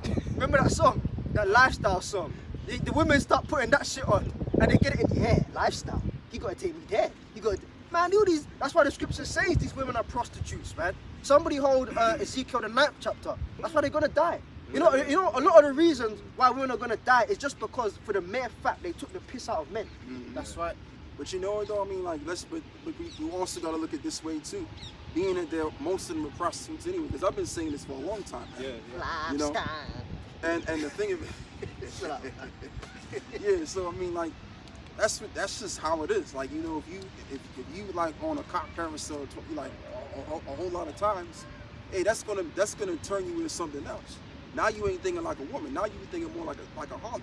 Yeah. So it's just like what Micah told the king of Israel at the time. He said, look, your wife is going to be a harlot in the city. But that also explained the curses that we would have to undergo on what we're dealing with right now. Because all you're dealing with out here is nothing but harlots and hoes. That's really what you're dealing with.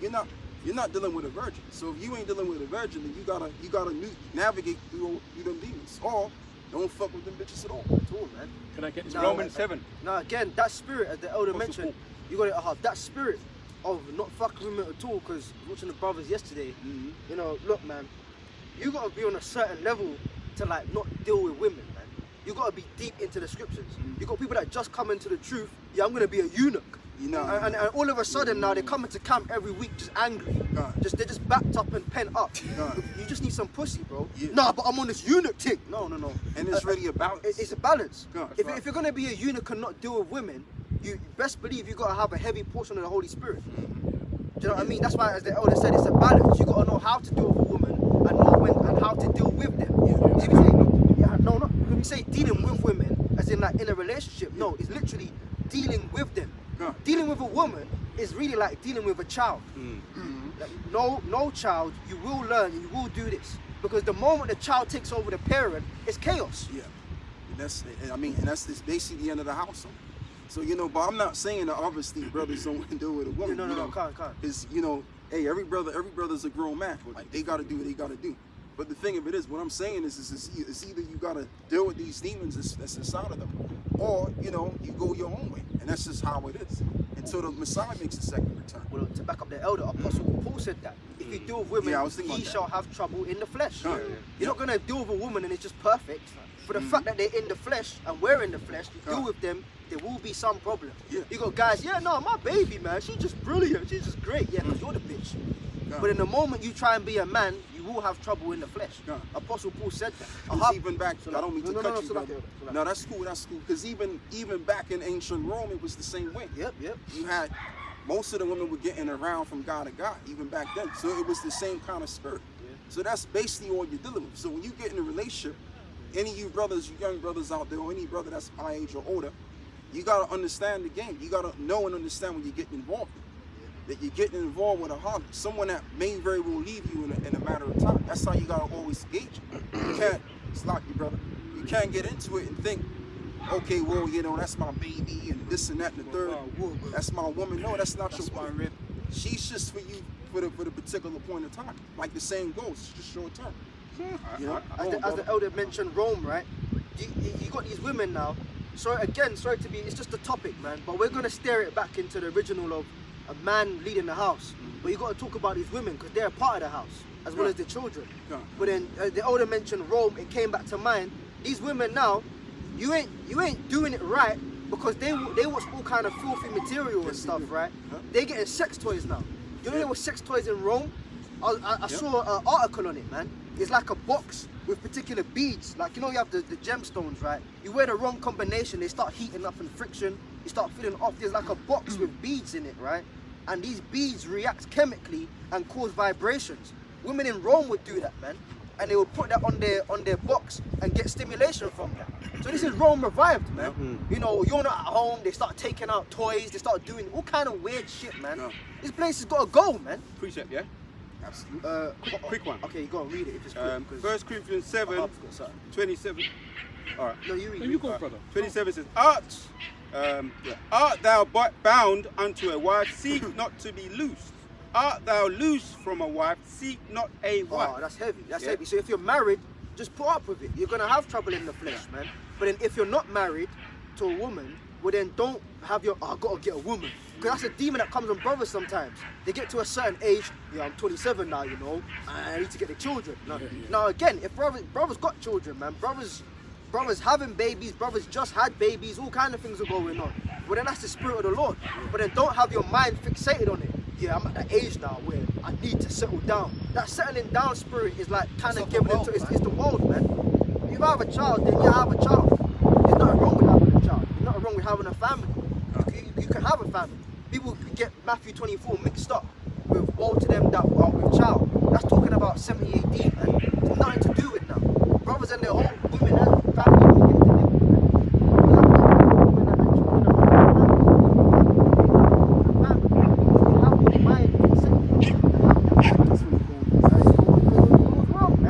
It goes wrong. So if you are, read it again, if you are loose. 1 Corinthians 7 and 27 says, Art thou bound unto a wife, seek not to be loosed. Art thou loose from a wife, seek not a wife. Yeah, because you got people that they're married now and they think, no, I need to go back to the single life. Yeah, I need to be single. I don't want to be bound to this woman. Because of such and such over there, that brother, and he told me it's good things. I'm just using an example. Yeah. People are watching what other people are doing. And really, Ooh, heavy point. As a matter of fact, the 28th verse goes into it. Yeah, the next verse. Read it. And if thou marry, thou hast not sinned. And if a virgin marry, she has not sinned. Nevertheless, such shall have trouble in the flesh, but I spare you. Because you were talking about if you're single, right, you're going to be pent up, right? But there's a balance too, because if you're married, and sometimes your woman, I've spoken to married men. Sometimes your woman ain't giving you nothing, so you're still going to be pent up anyway. So, according to what you've discovered throughout your road, your travels, right? Scripture says in Sirach 37, everything ain't for everybody. So you can't really watch your next man what a next man is doing. You understand what I'm saying? He's single and he's having fun, so I need to get rid of my woman. You gotta see brothers here, they'll hear a certain narrative and run with it because they're not using their fucking brain. And then they mess up a good relationship for no reason. Like you was doing cool with your woman, man. You didn't need to drop her.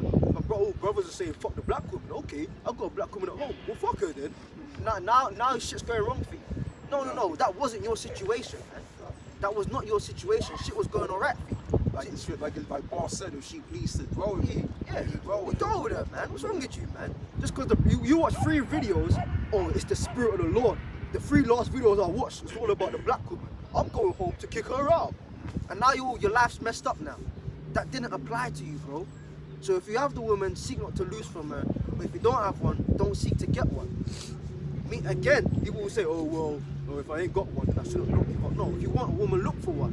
What it's talking about is don't be fixated about it. And that's what we're realizing. A lot of married men, a lot of married, so-called men in relationships, I know this from being in the Christian church and just generally observation. A lot of men who have relationships, they're not very happy people. They're not. happy. They're not.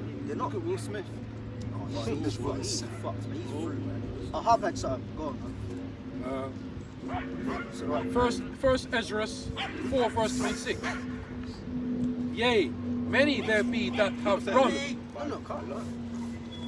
First Ezra 4 verse 26. Yea, many there be that have run out of their wits for women and become servants for their sakes.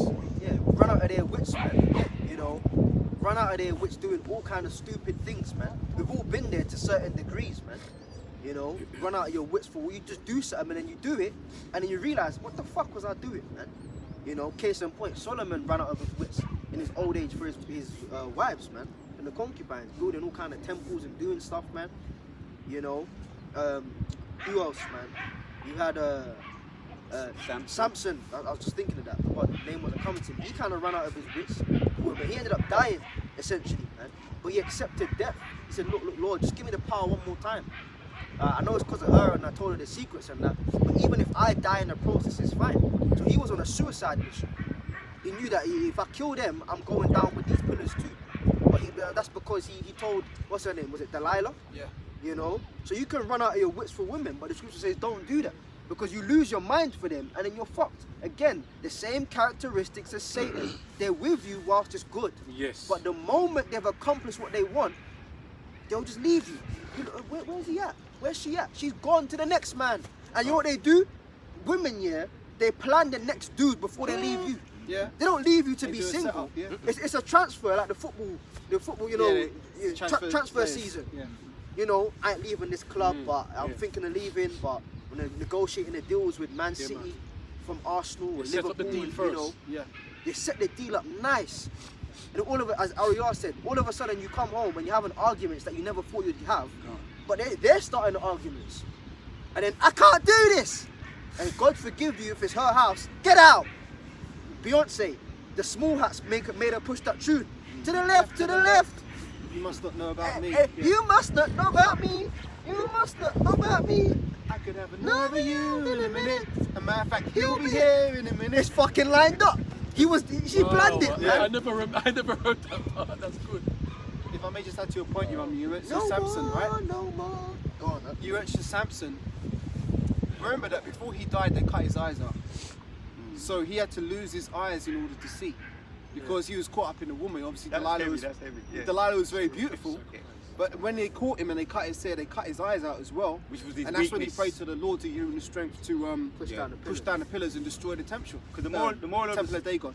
The moral of the story is his eyes was getting him into trouble. Exactly. Oh, There you that's go. heavy. Yeah. Yep. That's why The we read it. lust- And It there's said, all that power as well. it said, look not upon the beauty of a woman. Woman. Ooh. Meaning that you can acknowledge her beauty, Yes. but then don't let that Get carried away. acknowledgement make you do dumb shit. Yep. Just because a woman is beautiful, she looks the way you want her to look, you just do anything for her. That shows you this world is demonic. As you brought out, it's a gynocentric economy, man. You know, I'll do anything for my darling. Yeah, you look so beautiful. What you mean, man? No, but he wouldn't what you do that, mean, though. bro? But he wouldn't do What you that. doing, man? Come on, bro. That's the caveat. Yeah, man. Yeah, read that. Right, back in Surah 9, got to about verse 5. Gaze not on a maid, that thou fall not by those things that are precious in her.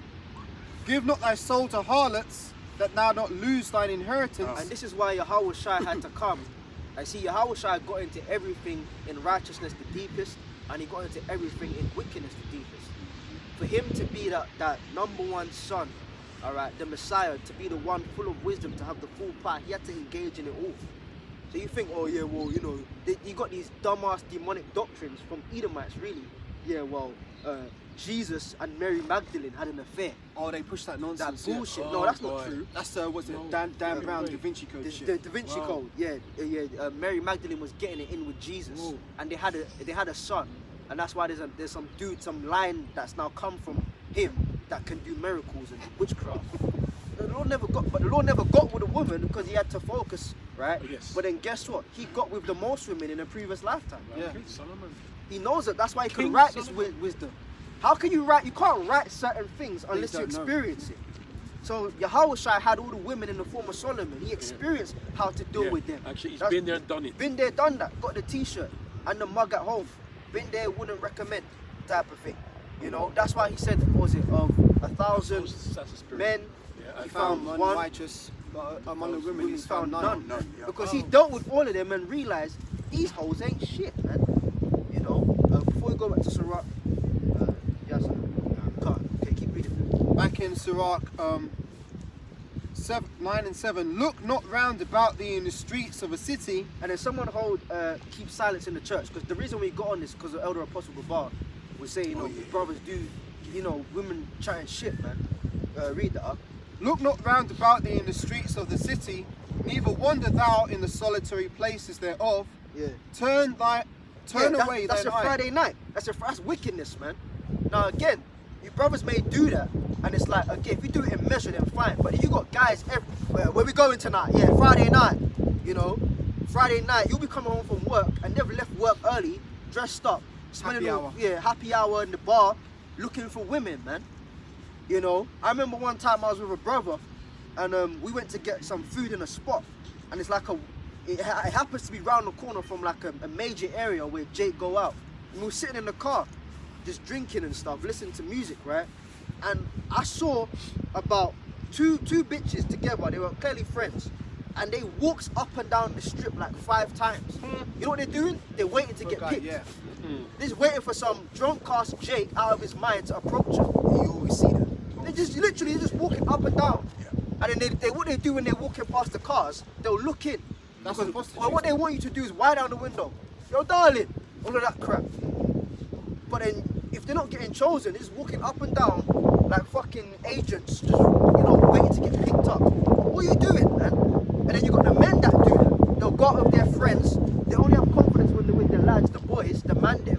Yeah, we're gonna draw like 10 girls today. They get a few tequila shots in them, some alcohol, you know, and they're just walking around. It's fucking freezing outside, but they're in a t-shirt and skinny jeans. Yeah. Alright, and some fake ass gold chain and a watch, you know, walking around in chinos looking for girls. Read that verse again. Sirach 9 and verse 7. Look not around about thee in the streets of the city, neither wander thou in the solitary places thereof. Turn thine eye away from a beautiful woman. So read that again. Turn away thine eye from a beautiful woman, and look not upon another's woman. Hang on, let me slow down my tongue. Turn away thine eye from a beautiful woman. Quote it again, Baba Kusha. Quote the scripture again. Sirach 9 and verse 8. For me. Right, Khan. Turn away thine eye from a beautiful woman, and look not upon another's beauty. For many have been deceived by the beauty of a woman. Yeah, so you looking at a woman for a bit. Look, the last thing, yeah, the way the Lord made it is so intricate, but it's beautiful. The first thing that attracts you is physicality, but what really keeps you is character. Because you can deal with a woman that's beautiful. You don't walk past someone on the street and be like, yeah, they're honest. You don't know that. You know, but the first thing you see is, oh, she's beautiful. I like her physicality. But then that's just the thing that draws you in.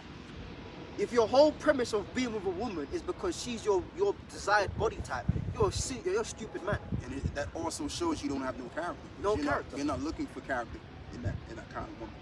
You know. Case in point, you had who is it? You had Abigail. She was the wife of Nabal. Is that in Samuel's, right? The scripture says, although she was very beautiful, for a woman, she had a lot of wisdom. You know, so as well as the beauty, she had substance behind it. In that movie, 10 Commandments, right? They had to do creative licensing. When Jethro brought all of his daughters before Moses, he goes, he has to so many, I cannot choose. You know, and then he ended up choosing was it Sephora? Safari, yeah. And like she wasn't the most attractive out of all the daughters because she had younger sisters. You're gonna go for the younger one, but he liked her the most. And then in the movie she goes, my hands may not be the softest, but they are strong. My eyes may not glow, but they see far. And basically she was selling herself that although I may not be the most beautiful of my sisters, I have character. I have integrity. And that's what you want in a woman, man. If all you got when you go home, yeah, she got a fat ass and thick thighs. Look, fat ass and thick thighs ain't gonna comfort you when you need comfort of a woman. It's a lot. You got Job's wife. You got it. Because all she's good for at this point is just sex. It's just the sex, man. So you want her to cover all as much of the gaps as possible. She's not gonna be Yeah. perfect, Yeah. but she's gonna cover, a reasonable amount of gaps. She's cooking rice like porridge, Yeah. but she's got a good body. I don't want that, man. No. You can't even cook properly.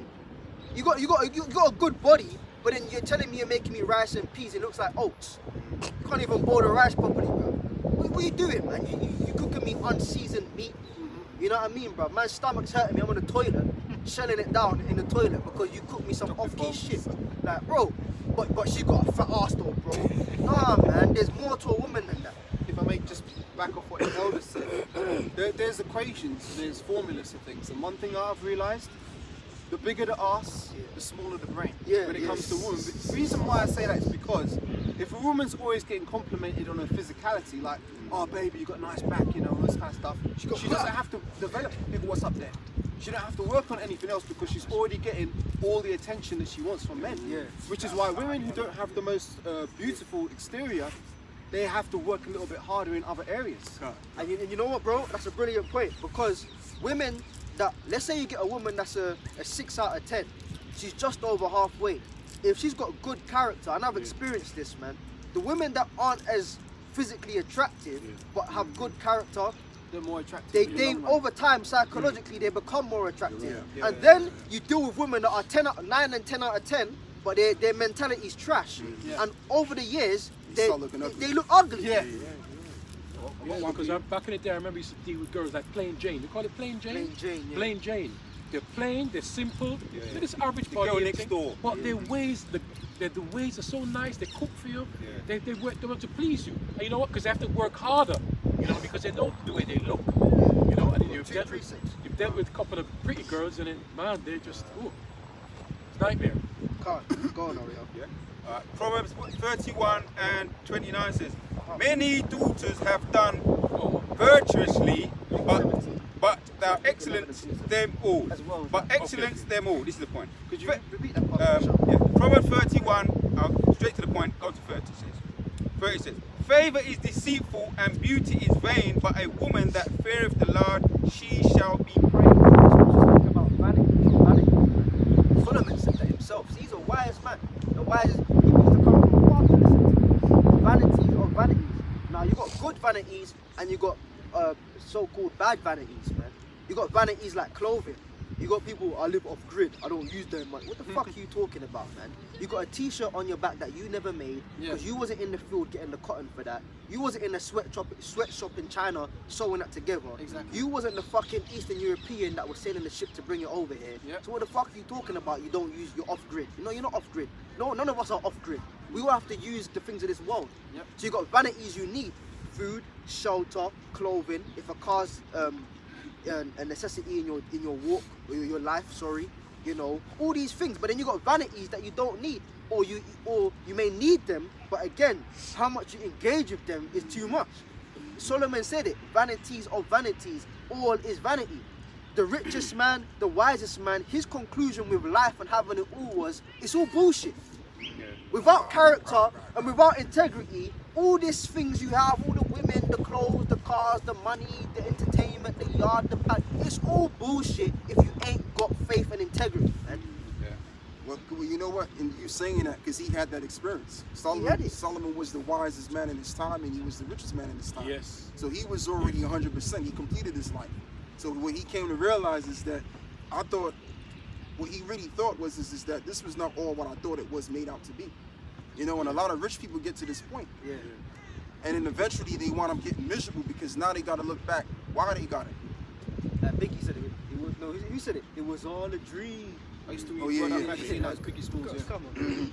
Yeah, so and I mean, and basically you look at these people now, you would think, okay, they got the lifestyle, so how come they're so miserable? How come they're just like, you know, like, okay, they appear happy on the outside, but inside they're full of, you know, they're full of problems, because now they got to reflect, okay, how did they get to where they got to when they're in that blank space, you know, when they're in that space, and they gotta then start to think, so to speak. What did Kanye West say? Talking about, yeah, I sold it all for a Happy Meal Yeah. deal. Ooh, yeah, he said that. And he also said he also said something to the equivalent. I sold my mother out, something like that. He said. Yeah, he did. He did say it. Down under. Down A little bit That's more, yeah? his conscious fucking with under. it. Go on. 31 says, give her of the fruit of her hands and let her own works praise her in the gates. Now let me just say this. Elder Apostle Gabar took, you know, the best example that he showed when he's in the kitchen, for me, I want to tell you, right? Because it's mainly about by your fruits, yeah? He's in the kitchen, he cooks and he does all the things that he's showing the younger brothers, and he says it, learn to cook. Yeah, for yourself. And there's been men that's been in relationships, and now they regret, they wish they learned to cook. But then now they do cook, now they're not in relationships, now they cook for themselves. That's one of the best defenses. You have the power now. Yeah. He says it by his example, but he says it as well, but more so by his example when he's in the kitchen. He knows what to do, man, in the kitchen. So any woman will be watching that fucking screw it. Yeah. Woman will be watching that. Now, I'm going to go on the same principle too. I cook, everything I fucking do for my bumper clock self. And you know, too, as a And man, when the time comes, go on. Now I wanted to say this, right? Because I mean, you know, as a man right now, no one really, like, you can't expect the world to, you know, to make you comfortable. You can't be looking for comfortability in the world or in people in general, because people are out here trying to find comfortability for themselves. So you gotta stand on your own 2 feet. You know, like, you got people that think, okay, if I get in a relationship, that's gonna make me happy, or if I get into whatever it is, if I go get this job, I'm gonna be happy. No, a lot of the times you might get that good job, but guess what? How long are you gonna keep that job? Yeah. So you have to be you have to be on your tippy toes. You have to always know, okay, I gotta fend for myself out Yeah, there. well rounded. What the women, what we're getting, we're saying what we're saying to edify brothers, right? But it's a product of Babylon. It's a product of the mother of Babylon and Babylon over in America. This is what you're getting. You're getting the product of Babylon and Deuteronomy 28. So also Gabar's our teacher, our spiritual teacher, teaching us by way of word and by way of action. And back to Apostle Paul, and he says it as well. Apostle Paul, 1 Corinthians 7, man. And I know it's not all for everybody. It's not for everybody. The scripture does say that it's not for everybody. But that's Apostle Paul, he said, man. You know. When I was younger, man, my dad taught, my brothers and sisters, but especially the boys, man. Look, know how to look after yourself when you're sick. Alright? Yep. Know how to wash your own clothes and know how to cook. After that, you don't need to depend on a woman. When you're dependent upon a woman, you know, guys, man, they call it man cold. You get sick, I don't know what to do. You got niggas calling up their mum and they're in their 30s. Oh, mum, what should I take? Know how to look after yourself when you're sick. Know how to wash your own clothes and know how to cook, man. Because the brother's saying, you start dealing with these women and she's the one babying. I mean, now, guess what? There's certain comforts a woman bring that, when you have them, you do let them do it. Wash my clothes. Or if you want to look after me when I'm sick, then fine. But the moment you're gone, I'm not defenseless. Because I know how to do it myself. Exactly. You know? Hey, My dad taught, but one more thing, I'll let you say. My dad taught my mother how to cook, man. And my mother's a Benjamin, my dad's a Judah. So, Well, facts. I know that. That's a common fact. My dad cooks salaki, but finish.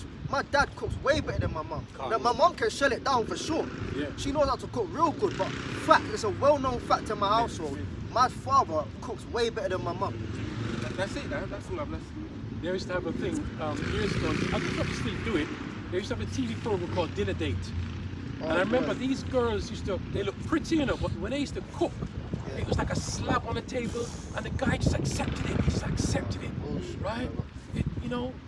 And when you see these things on television, it's like, The best cooks are chefs, right? And they're men. And we grew up with that. We knew about that. One of my first lessons I learned in school was cooking. That was just the spirit anyway. I'm not saying men have to be like in the kitchen like women and all. No, I'm not saying that. But because we're dealing with this Babylonian society, Yeah.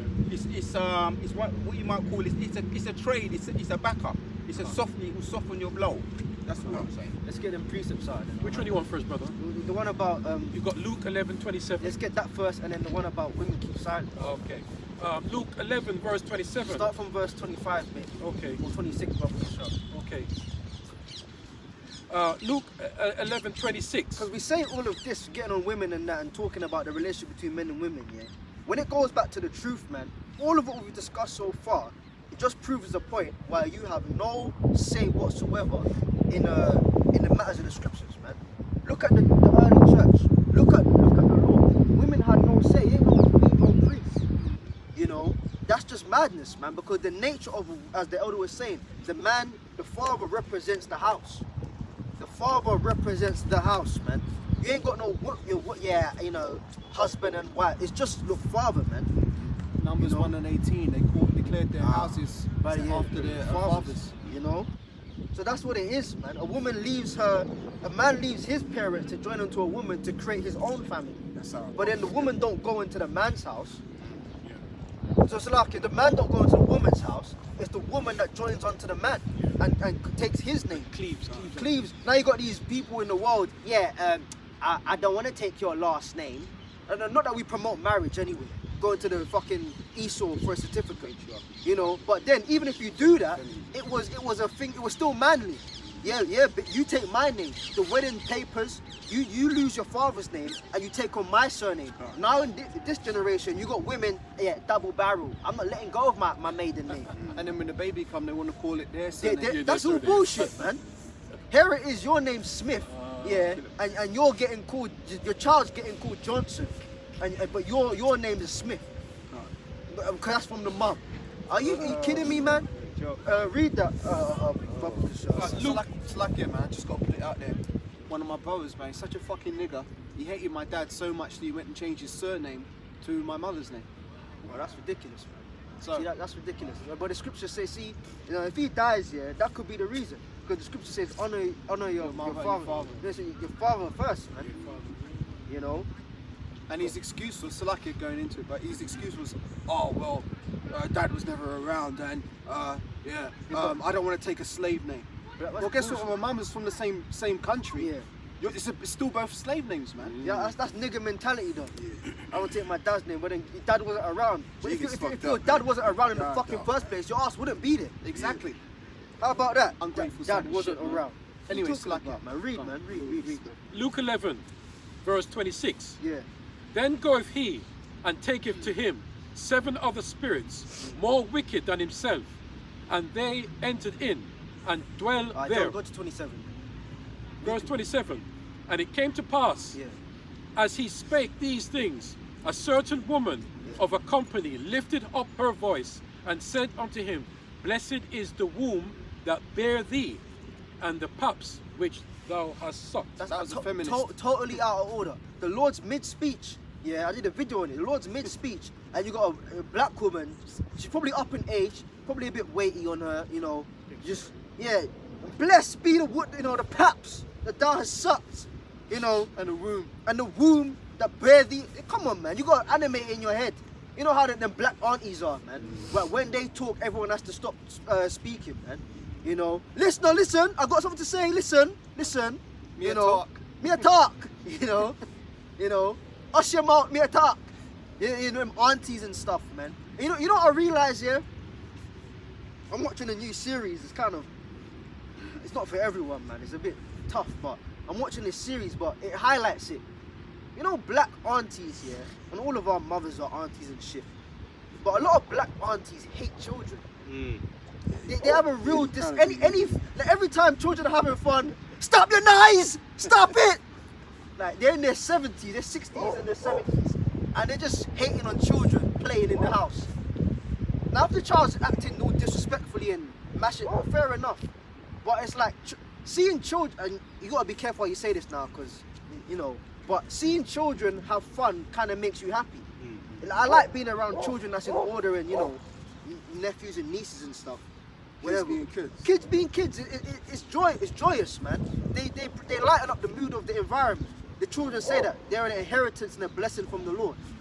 But you got a lot of these aunties out here. You got little toddlers, man, 3, 4, 5-year-old playing around, getting a little bit rowdy, they're laughing, they're a bit loud. Stop your noise! Stop it! What do you mean stop your dead kid, man? But before they say that, Lord have mercy. Lord! Oh God, Jesus! You know?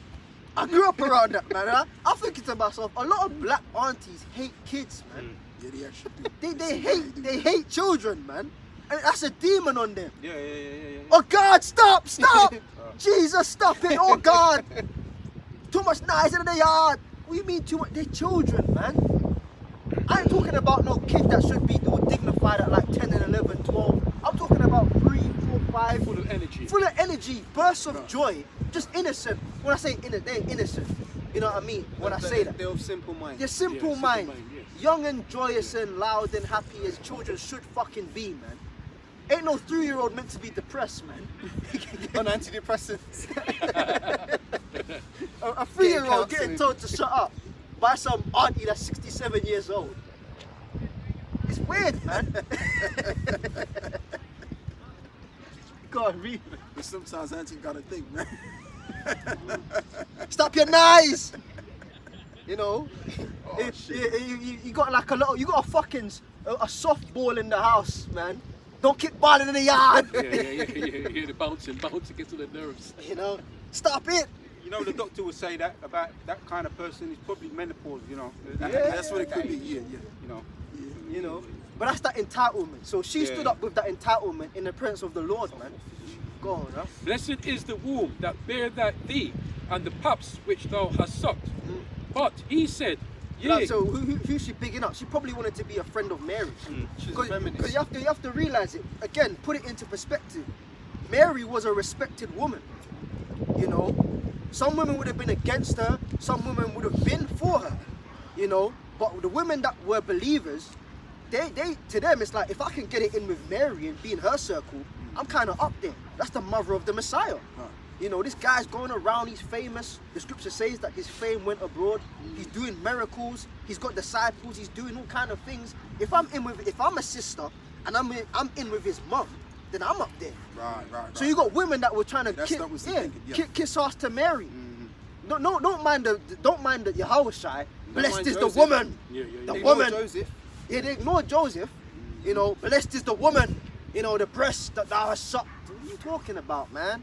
But then Yahushai, he could have popped off at her, but he didn't. He answered her tactfully.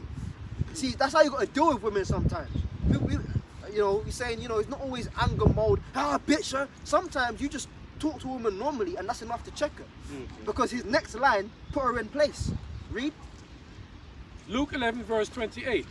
But he said, yea, rather blessed are they that hear the word of the Lord our power and keep it. Imagine the bitch auntie look on her face as she sat down when he responded to her with that.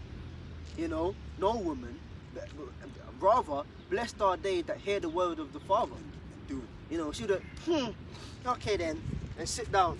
You see, what he did is he bigged up everyone in the audience, Yeah. but really he was bigging up the elect in the audience. But in that situation, that woman was probably too ignorant Yeah. to know that he's speaking of the elect. Oh, she does so really therefore, know. he bigged up everyone else, Yeah. and she got put in her place. She had to sit down and say nothing, man. Yes.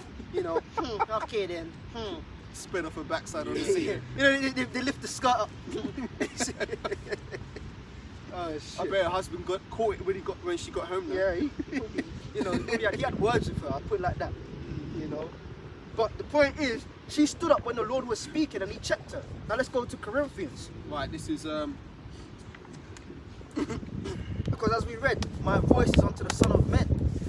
1 Corinthians 14 verse 34 Yeah, to 35. Let your woman keep silence in the churches, for it is not permitted unto them to speak. so she was off. yeah. So why the hell did she feel the need to interrupt the Lord mid-speech and stand up and start praising Mary? You know, I made the joke in the video, and I ain't saying it like that. It's just a joke, man. But that woman probably is a part of IUIC in the reincarnation, man. You know, But you know what though, if there's any church, she would have probably been in that church. she probably would be a part of IUIC if she's, you know, she's around on the earth. Again, I'm just joking, B. I don't know that. Yeah, I don't know that, man. But that woman's, you know, Yes, and the sisters class, you know. And yeah, what about the sisters? What the fuck are you doing, man? The Lord's trying to, as the brother said, he's edifying the elect. Because bare people came to hear the Lord speak, but he only spoke to the elect. Really, his words were heard and received of the elect. You know, everyone else was just a talk. You know, they put before, yeah, he's just a TED talk. You know? Speaker, Yeah, my name's Yahweh Shai, this is my TED talk. Nah, man, the Lord was here for the elect, man. So to everyone else, he's just a dude that's speaking. And to the women, he's just a guy to see. The crowds thronged him. Very often the Lord was getting rushed, man. You know, I want to see him, I want to touch him. And you know what it is too, because he was a young man as well. Yeah, he was Sometimes, like older women, they think, you know, they can take advantage of you because you were a young man. But if he was like maybe in his 30s, I don't really, or let's just say in his 40s, she wouldn't have really felt compelled to do that. Well, you know what? Oh, look, Benjamin say that. To this day, Benjamin say, in some Benjamin households, as a man, you don't have a voice until you're 40. That's off, man. I know aunties and family members that say that, man. Yeah, man, you're Dale, you're a boy to be Dale. You know, yeah, but auntie, I'm 35. You're not a man till you're 40. What do you mean you're not a man till you're 40? So here it is, your whole fucking life, you're 40 and you're getting backed up by your aunties and your mum still. You know, go and wash the dishes. Yes, mum. But then you're at the job acting like you're a big boss. But then you're 40 getting backed up by your mum. Now let's say you live with your parents, well that's fine, whatever. This economy's fucked. But then guess what? You still ain't getting backed up. I stopped getting backed up by my mum when I was 15, bro. Because you're young still, they're like, no, you gotta listen to me. Look, I'm doing what I'm doing, man. Remember the first time I kept the Passat with the brothers, I got backed up so bad. She locked you remember that? She locked the door on me, man. You know, a brother dropped me home, right? I was 15. You know, you're not coming inside. So, okay then. And then you know when like they put the latch on the door And you can't open it. douche. Yeah. Don't open it. Yeah. And you're like pushing the door. You realize the chain is on. Yeah. So she came to the door. She's like, yeah, you was into that cult you're into. So she's cool with it now. You know, but back then, man, that was hell. You're into that cult. You know. She goes, I told you come home and you're not home.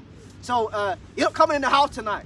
I said, I was kind of drunk off the yarn, innit? I was like, okay then. So then I walked off here. What did she do? She closed the door, took the latch off and came running down the street. Come home! Come home! You know what you did? You played reverse psychology. I played her, man. I said, okay then, I ain't going home. That was reverse psychology. I don't know what I would have done, but guess what? I know for a fact the Lord, I'll still be here. Because the Lord would have looked after me. I have faith in that. Beautiful. You know? Could have fucking slept on a bench or whatever. I don't give a fuck, man. Yahweh Shai left his parents at 12. You gotta think of it, for those 3 days, where was he eating? Where was he sleeping? He was a 12-year-old man. Still a young boy essentially, but he was looked after. You know, but that's what they do, man. You're not coming home. You're into that cult. So there it is. What you gotta do, and I was telling certain brothers that, man, you gotta resist them, but respectfully. No, I will be leaving the house, man. You know, and I will be going to the camp. No, you're not going. I am going. And then over time they start getting weak on you. They start getting weak, and then it's like, okay, well, Yeah. And then it gets to the point where they want to start fixing garments for you. But at first they were saying it's a witchcraft cloth. It's crazy out here, man. That's the thing with women. So she rose up and spoke. So read that again. 1 Corinthians 14 again, from the top. Let your women keep silence in the churches. And now, by the way, a church or assembly, synagogue, it just means a gathering of men. Yeah, man. I remember one time you put that in the chat. Yeah, Yahweh Shai said that. Where 2 or 3, how does it go? Good.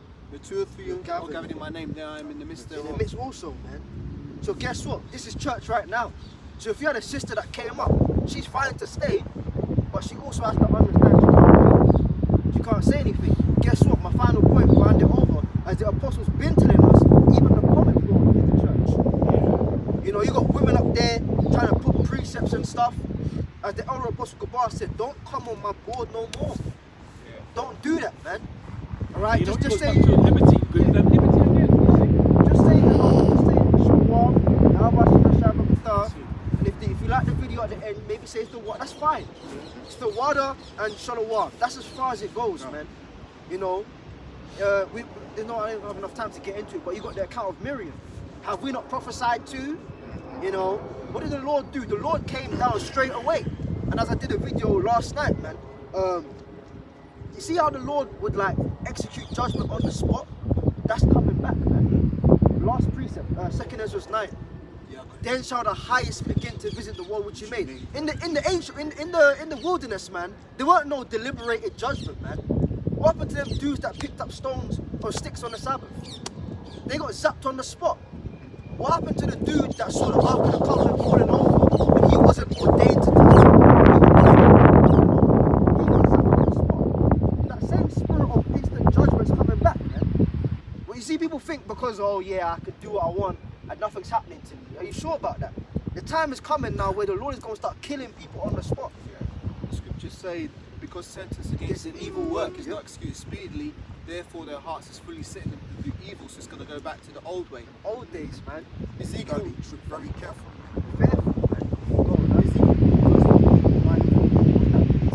No. Second Ezra 9. Yeah, come on. Right. Second Ezra 9 and 4. Then shalt thou well understand that it is the very same. Read again. Then shalt thou well understand that the Most High spake of those things that from the days that were before thee, even from the beginning. Yeah, so these things have been ordained, number one, from the beginning, man. You know, God. Therefore, for like all that is made in the verse 4 world. again, read verse 4 again. Right. Then shalt thou well understand that the Most High spake of those things Yeah. from the days that were before thee, even from the beginning. To the spirit of Al-Shadia, oh terrible demon-like power. Power. But the name of the Lord, Yahweh, Ba'ashem, Yahweh Shai, is being re-established through these judgments, through these. That's why you had sister, was it Vocab's sidekick woman? She died. She You got know, that. What was her name? is it Cherry? Yeah, Cherry Love. Yeah, she died. I think she died. Good. You know, all kind of people. Vocab looking real bad right now. Oh yeah, the Old Testament's done away with, but you got Netanyahu, Yahoo going to Isaiah 60. So why is it okay for him to go to the Old Testament, but when we, the violent, aggressive Black Hebrew Israelites, so-called, go to oh no, that's done. Vocab looking down bad.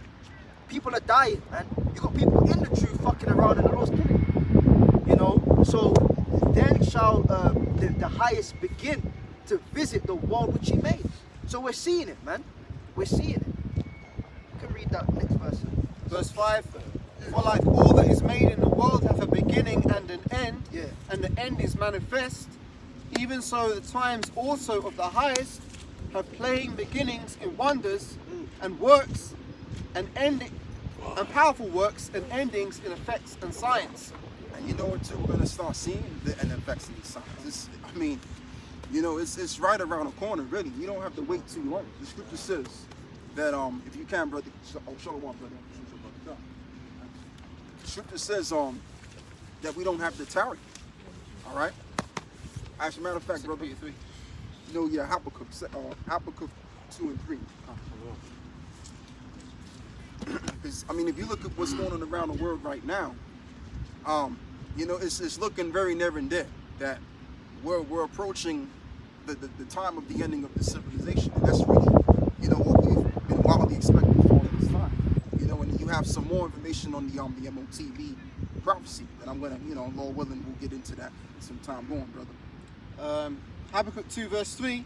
For the vision is yet for an appointed time, Come on, but at the end it shall speak and not lie. you going? Though it tarry, wait for it, Yep. because it will surely come, it will not tarry. Yeah. So the scripture says, though it tarry, wait for it. But right now we don't.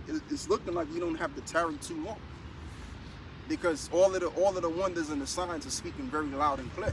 You know, and I just want to just harp back on what you brothers are getting into concerning you know, the woman, because basically the reason why we have the sentiment of you women just gotta shut the hell up, because basically we're building the house, man. We're building something. So you women out there that's in the truth, and just gonna be more specific, because you got women that's coming from different various churches. Like you know, that woman could have came from IUIC, or she could have came from GOCC. Like I remember some time ago, we was teaching in Vauxhall, and this woman just said, "Hey, I don't know if you remember it, brother." Yeah. Right? I don't know if you remember it too, but there was some woman that was coming from GOCC, Oh yeah, she I started remember talking that, shit. yeah. and she started like, Well, not about us, but yeah, she like, started spilling the beans on GOCC. But see, that's what women do. Women, you know, when you get a bunch of women gathered in your church. That's They like what to they gossip. bring. They like to bring that gossip, and all of a sudden, now you looking crazy, right? So the thing of it is, this truth and this understanding is the old way. If somebody can give you that too, wherever it's the good way. We're going back to the olden days to where it was really about the men. Okay, the men were the prize. The men were the important ones in doing things and were very more so important in structuring society. Even society itself. Like if you look at even this society, as well as Esau has set up the system to be on a gynocentric manner, which that's all done by purpose, is to keep everybody at a servitude kind of condition anyway. But realistically speaking, this society is a patriarchal system. All right, but Esau likes to, matriarch. yeah, no, I'm saying this society, the Western world. Yeah. The Western world, hiddenly wise, is patriarchal because men control it, men rule the system. Behind the scenes. Behind the scenes, that's what I was getting at. But as a guys, it looks like it's a matriarchal system, but really it's Yeah. not. Go on, brother. I'm trying to find it still. Which version? Good way. Yeah. I got it. Okay, go on, brother. Jeremiah chapter 6 and 16. Thus saith the Lord, stand ye in the ways and see, Huh. and ask for the old path. Right, and ask for the old paths. And this truth reverts us back to everything that we was doing before. That's why it mentions in the book of Malachi, what is it, 4, where it says that Elijah would come and he would restore us back to the fathers. So what we're gonna do is we're gonna what? Take on board what our ancestors have done and walk that walk. All right. So now it's not even about no equality. Like for example, the scriptures also says that a woman shall pass a man.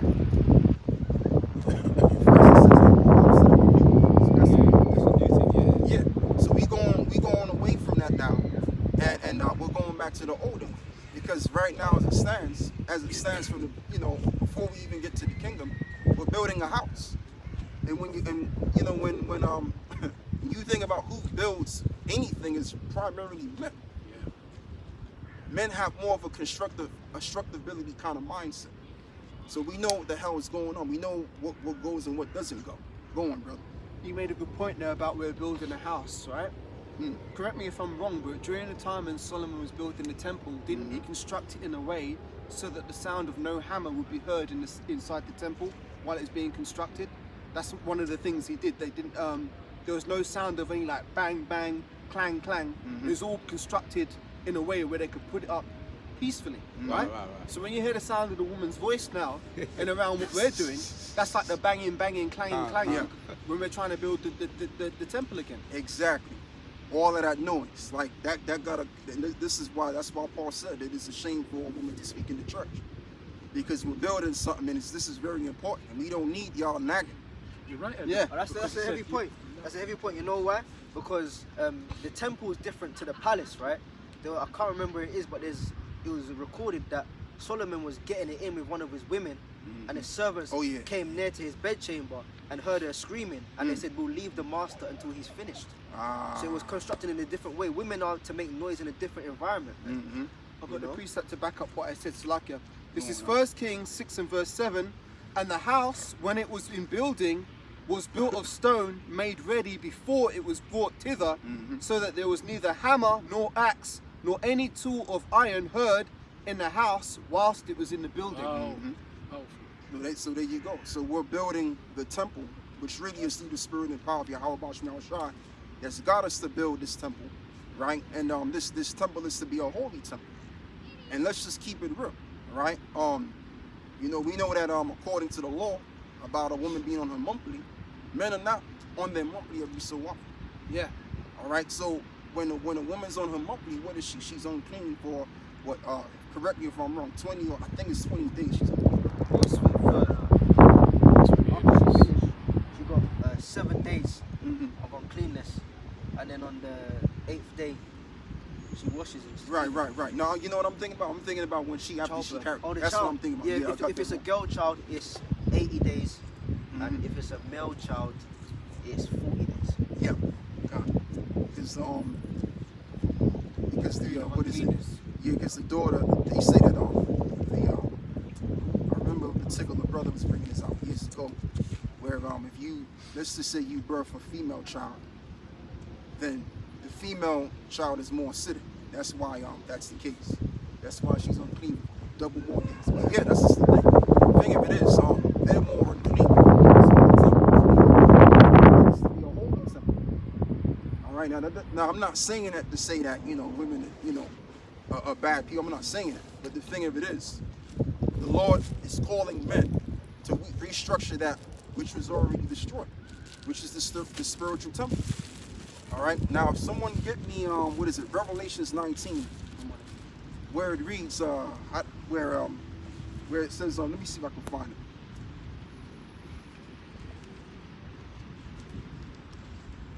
Yeah, Revelations 19. I think it's 19. That's the least. It's not.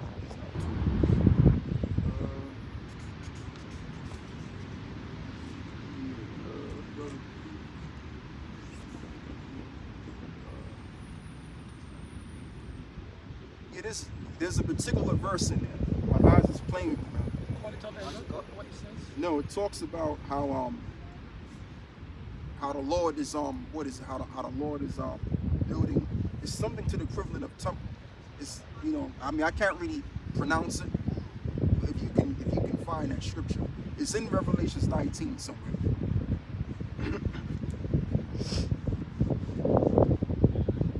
Something to that equivalent.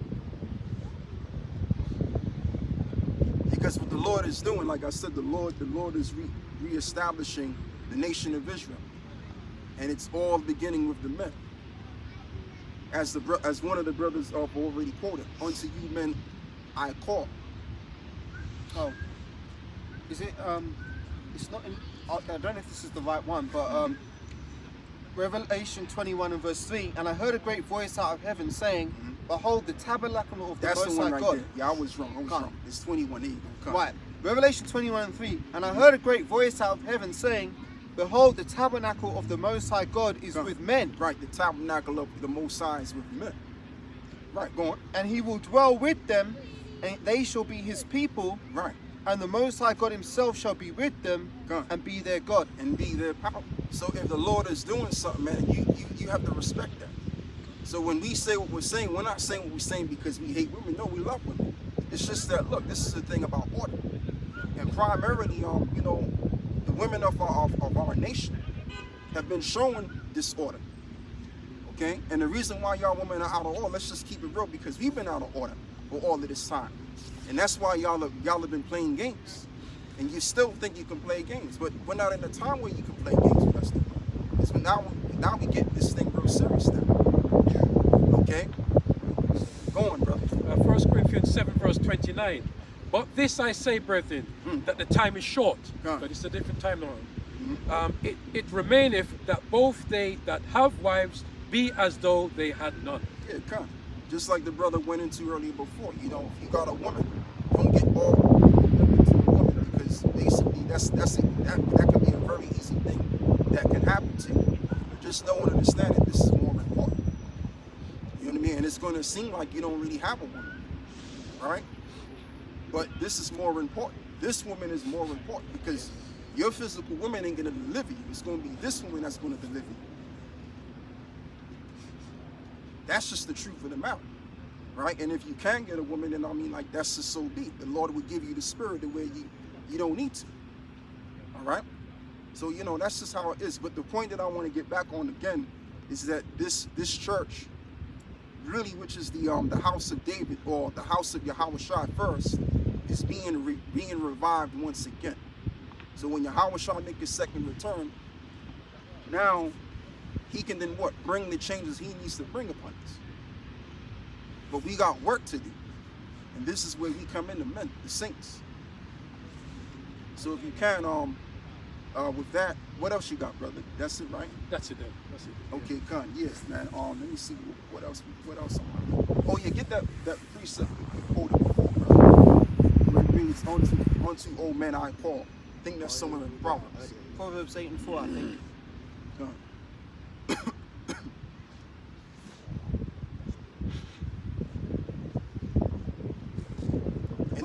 Yeah, go.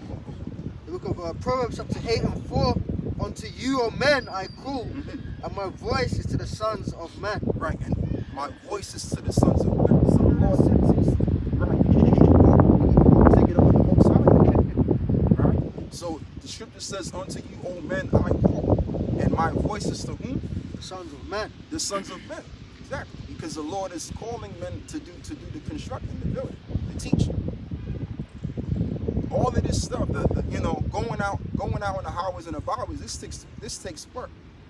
Like, let's just say a bunch of women was around here, right? It's too cold. Yeah, it's too cold, and they'll be using the back. They'll be going to the restrooms every so often, and the work ain't not gonna get done.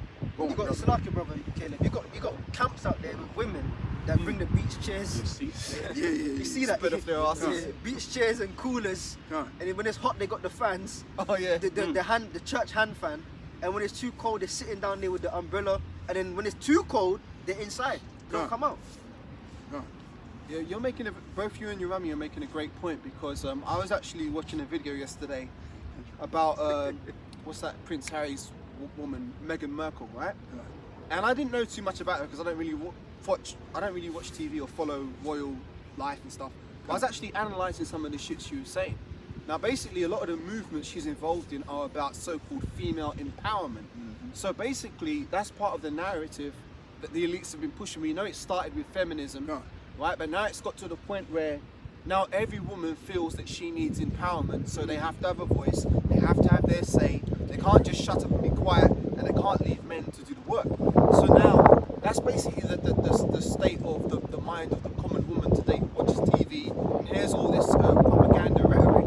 They think that, oh, well, I need to do this, and if a man tells me to be quiet, no, he's infringing on my rights. Well, guess what? This is the Lord talking, because I made that joke, oh, but that's sexist. But no, it's the truth. The Most High, yes, he's racist, and he is indeed sexist.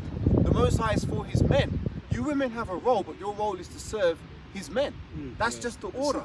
But women don't like order, they love chaos, which is why Esau's created the society where he's put women at the forefront.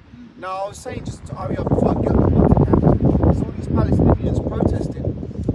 They were blocking their way to the train station and shit. They had their flags and they had their little, what do you call it, loudspeakers. And I noticed that it was the women leading the chant, not the men. And I thought to myself, isn't this interesting? You've got all these men standing around with their signs, but who's leading it? It's the women. So Esau set these women up to think that if they have to take a back seat, they're being oppressed and they have to speak out and rebel. Well, guess what? The Most High talked about that. What is rebellion? It's a sin of witchcraft. So all these rebellious women out here, they're nothing more than witches. Even though they may not be actually putting their menstrual blood in cakes and shit, they're still witches because they're straight up rebellious. Man. Some of them do that. Yeah, but they're the though? full-blown witches. But I'm gonna say this, right? This goes all the way back 50 plus years ago. When the women's liberation movement came in. And now all of a sudden they've been conditioned to think the way that they're thinking now. Entitled, emboldened. Yeah, masculine women. Hey, can I read this? Go on, brother. Because this is, you got them female preachers in that, and they're not bringing out these scriptures, man. This is 1 Peter 3:1. It says, likewise, ye wives be in subjection to your own husbands, that if any obey not the word, they also may without the word be won by the conversation of the wives. And they're not going to be subject because they're not built like that. And that's why a lot of guys are waking up and they're realizing, it ain't even, the juice ain't even worthy of squeezing. So might as well just do what I gotta do. I'll deal with women here and there, and then just keep it on a basic level, right? But the thing of it is that we live in a society, as the brothers are getting into earlier before, that's more gynocentric if anything, But it's obviously like I've already explained earlier before, that people that's really controlling the system are really men anyway. But the reason why they got it set up this way is so that most men in general can be at a servant kind of condition. Once you got men that are servants in condition of the mind, then you don't have to worry about no kind of You don't have to worry about no kind of rioting, like real riots, to where people go and start burning things down, so to speak. Uprisings. Can I say something? Go on, It's like, you got those feminists and they're doing their marches and stuff, asking for rights. Who are they asking for their rights from, man? Well, this is it. They're asking for their rights from the men, so you ain't got nothing out here, man. Huh. You're not in control of anything. It's all a fallacy. It's all an illusion, and it also goes back to the goddess of the Queen of Heaven worship. That's what it goes back to as well. So everything is symbolic, and everything has a meaning why Esau does what they do. Go on, brother. It's the book of Jeremiah, chapter 31, verse 22. How long wilt thou go about, O thou backsliding daughter? God. For the Lord hath created a new thing in the Yeah. earth. God. A woman shall compass a man. Right, so this is the Lord's doing. That's the why these women feel so adamant to lead the way. So if the Lord created this new thing on this earth, then He can basically destroy this new thing on earth, which is what He's beginning to do with us. As Salaki Elder, as you said, even though the women at face value are the leaders, as the elder said, it's the men. That women gynocentric society, it goes back to the Talmud. Yeah. Because when you check the Talmud, Absolutely, everything yeah. goes through the woman. Yeah. And who's at the top leading this world on the left hand side? Amalek. Amalek. God. So it's Amalekite men that's putting women in power. God. And that's why you gotta do what you got it right now. That's the reason why the society is the way that it is. But this is why this society is going to be destroyed, because it goes against order. Like if someone can give you that scripture where it reads that that's in Habakkuk chapter 2 and verse 5, I think. He transgressed by wine. Because this whole entire society overall does not go along to get along with the commandments of the Lord. It basically transgresses the right kind of way of how to deal with life on the earth. Go on, brother, you got something. Habakkuk 2. Let me see Do you want to what put the top? Start on something. Just get to the 3. point, brother. Yeah, whoever can go. Because I think okay. you get something. I'm saying. Yeah. Okay. I'll start from 4. It says Habakkuk 2 and 4. Yeah. Behold, his soul which is lifted up is not upright in him, God. but the just shall live by his faith. Yeah. Yea, also, because he transgresseth by wine. And I mean, you can't really personally get mad, because the so-called white man, beginning with the Amalekites, they're natural born transgressors anyway. This is what they do best. A snake is going to be a snake, a lion is going to be a lion. You know, so they're built to basically be the transgressors of the world. And the real reason why this devil is into power, because of the what was said by Daniel, but this is a learning. This is a learning curve that we're all experiencing to know what sin looks like. You know, which that's going into something else, but you know, I just wanted to bring that out. Go on, brother. He said, yea, also because he transgresseth by wine, he is a proud man, neither keepeth at home. Right, and he is a proud man, neither keepeth at home. So he's erring there and everywhere. Right? He even got military bases all over the place, man. You know? So his wine, his philosophy has taken over the entire planet Earth. And I don't say the entire planet Earth. You got some countries that keep their ways of life, but primarily Western philosophy has become more influential in certain parts of around the world. So, and that's why those Arabs over there, they're basically kicking back against, you know, this whole notion of democracy, because they see what this whole idea of democracy goes back to. You know, women being in the leadership position, and everything else that goes with it, and you know, solemnization. So they're like, nah, we ain't rocking with that. Fuck out of here with that. Go on, bro. If I may just make a quick point, I wanted to do a video about this, but been playing that new Spider-Man game on PS5, and certain countries have banned it because it's basically got little side missions in it where you as Spider-Man have to make a gay couple get together. What it is they divert back, they've removed. Oh. So they've actually made it so you can actually take those things out of the game. Forgive me, Spider-Man, they removed that content from there. But it was the Buzz Lightyear film that got banned. Forgive me, I got the two mixed up. Because the Buzz Lightyear film that came out last year, it had 2 women kissing in it. So basically, a lot of these like other countries, like Middle Eastern countries, the Ishmaelite countries and stuff, they're banning a lot of content that's coming from the West because they're seeing the sodomite propaganda that's being pushed in it. Yeah. So what you said there about the wine of Esau's gone out through the world and a lot of the world are drunk by it, some countries are actually starting to push back against it. God, they're kicking back against it because they know that if that stuff gets into their country, how is it going to affect their people?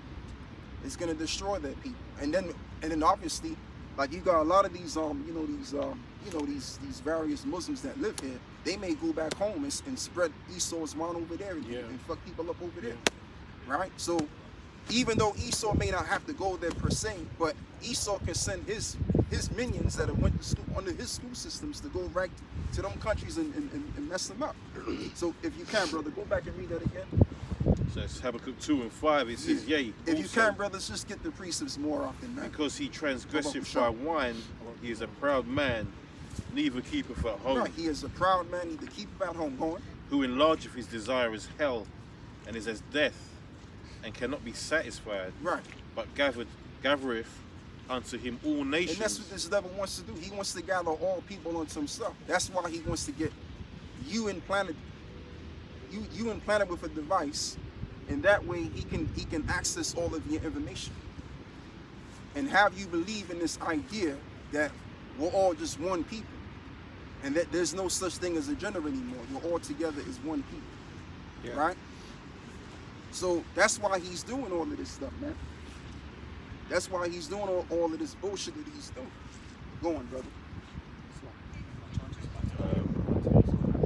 But gathereth unto I him got all my charge back, nations, too. and heapeth unto him all people. Shall not all these take up a parable against him, and a taunting proverb against him, and say, Woe to him that is increasing, woe to him that increaseth that which is not his. How long? And to him that ladeth himself with thick clay. Yeah, and the world is waking up to this devil too. A lot of people are realizing through TikTok what's really been going on throughout the years. People and everything else. All that information that we've been talking about is now coming onto the forefront on the Urim and the Thummim, which the term Urim and the Thummim means perfect lights. Right? So all of this truth is being revealed on this man.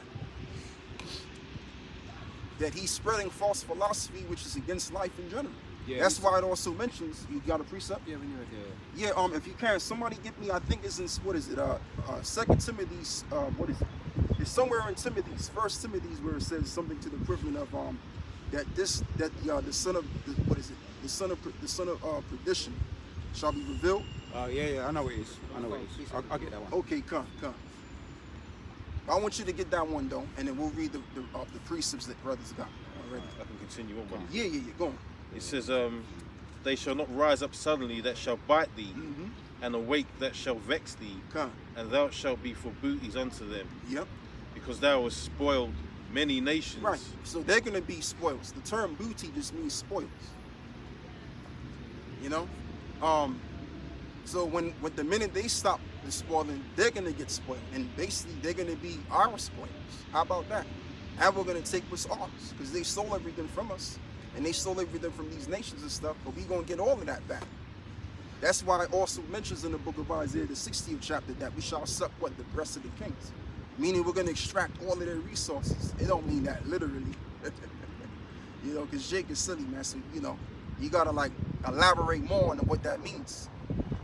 You know, go on. So because thou hast spoiled many nations, all the remnant of the people shall spoil thee. Right, and all the remnant of the people shall spoil thee. So who's going to be the remnant of the people that's going to spoil these devils? It's going to be us. The remnant which will be delivered and which will be beautified, right? We're going to be beautified through taking what's ours, man. It's just not theirs. They stole it. So it's just going to go back to the rightful hands that owned it before. Go on, brother. Read what you got. This is Habakkuk 2 and verse 16. Thou art filled with shame for glory. Drink thou also, and let thy foreskin be uncovered. Right. The cup of Yahweh's right hand shall be turned unto thee, and shameful spewing shall be on thy glory. Thy glory. Exactly. And also, it's more so coming out of how America was got. Now, you've had a lot of information that's already came out, but people are getting more aware of the information that we've always known all around. And it's not looking too squeaky clean. This is why you have a lot of so-called white Americans now. They don't feel so honored to be an American anymore because they're finding out what they've actually did to our people.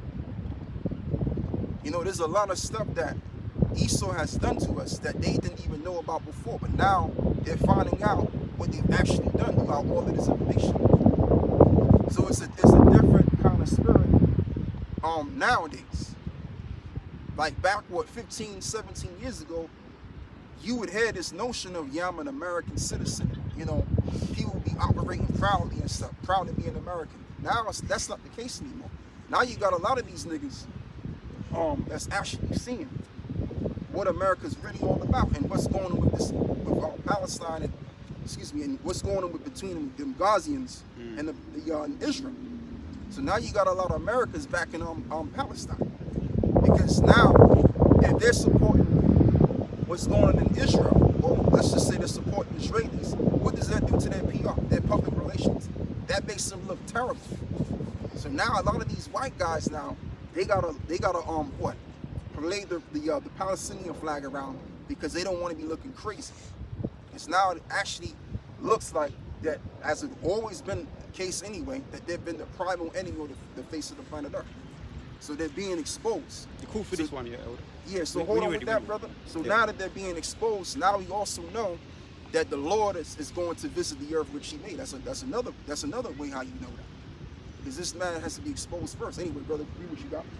This is 2 Thessalonians 2:3 says, "Let no man deceive you by any means, for that day shall not come except there come a falling away first, and that man of sin be revealed, the son of perdition."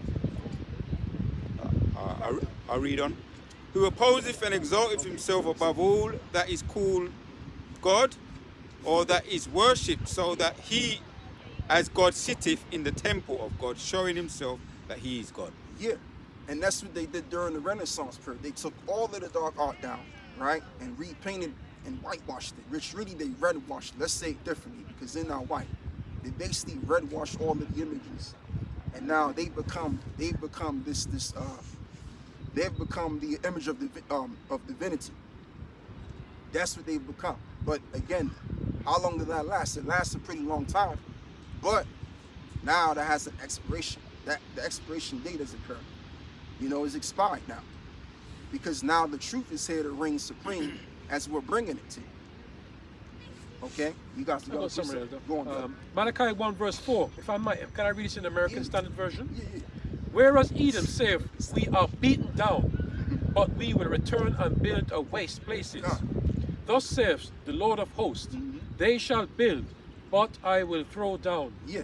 And men shall call them the border of wickedness, and the people against whom the Lord our power have indignation, which is righteous anger forever." Yeah, so they came, first and foremost, we know that the Edomites first ruled as the Greeks. And I want to go into that just on some time. Lord willing, we got the time to get into that, because we may have to leave the spot soon. Yeah, but like I was saying, they came as the Greeks, and they triumphed for a time as the Greeks, came back as the Romans. The Roman Empire was all out of there. Jake came and ruled for 1,000 years, and then the next thing you know, you had the Renaissance period, and now Rome is back in effect once again for a little season. But guess what? At the end of the day, the Lord eventually is going to basically destroy them officially.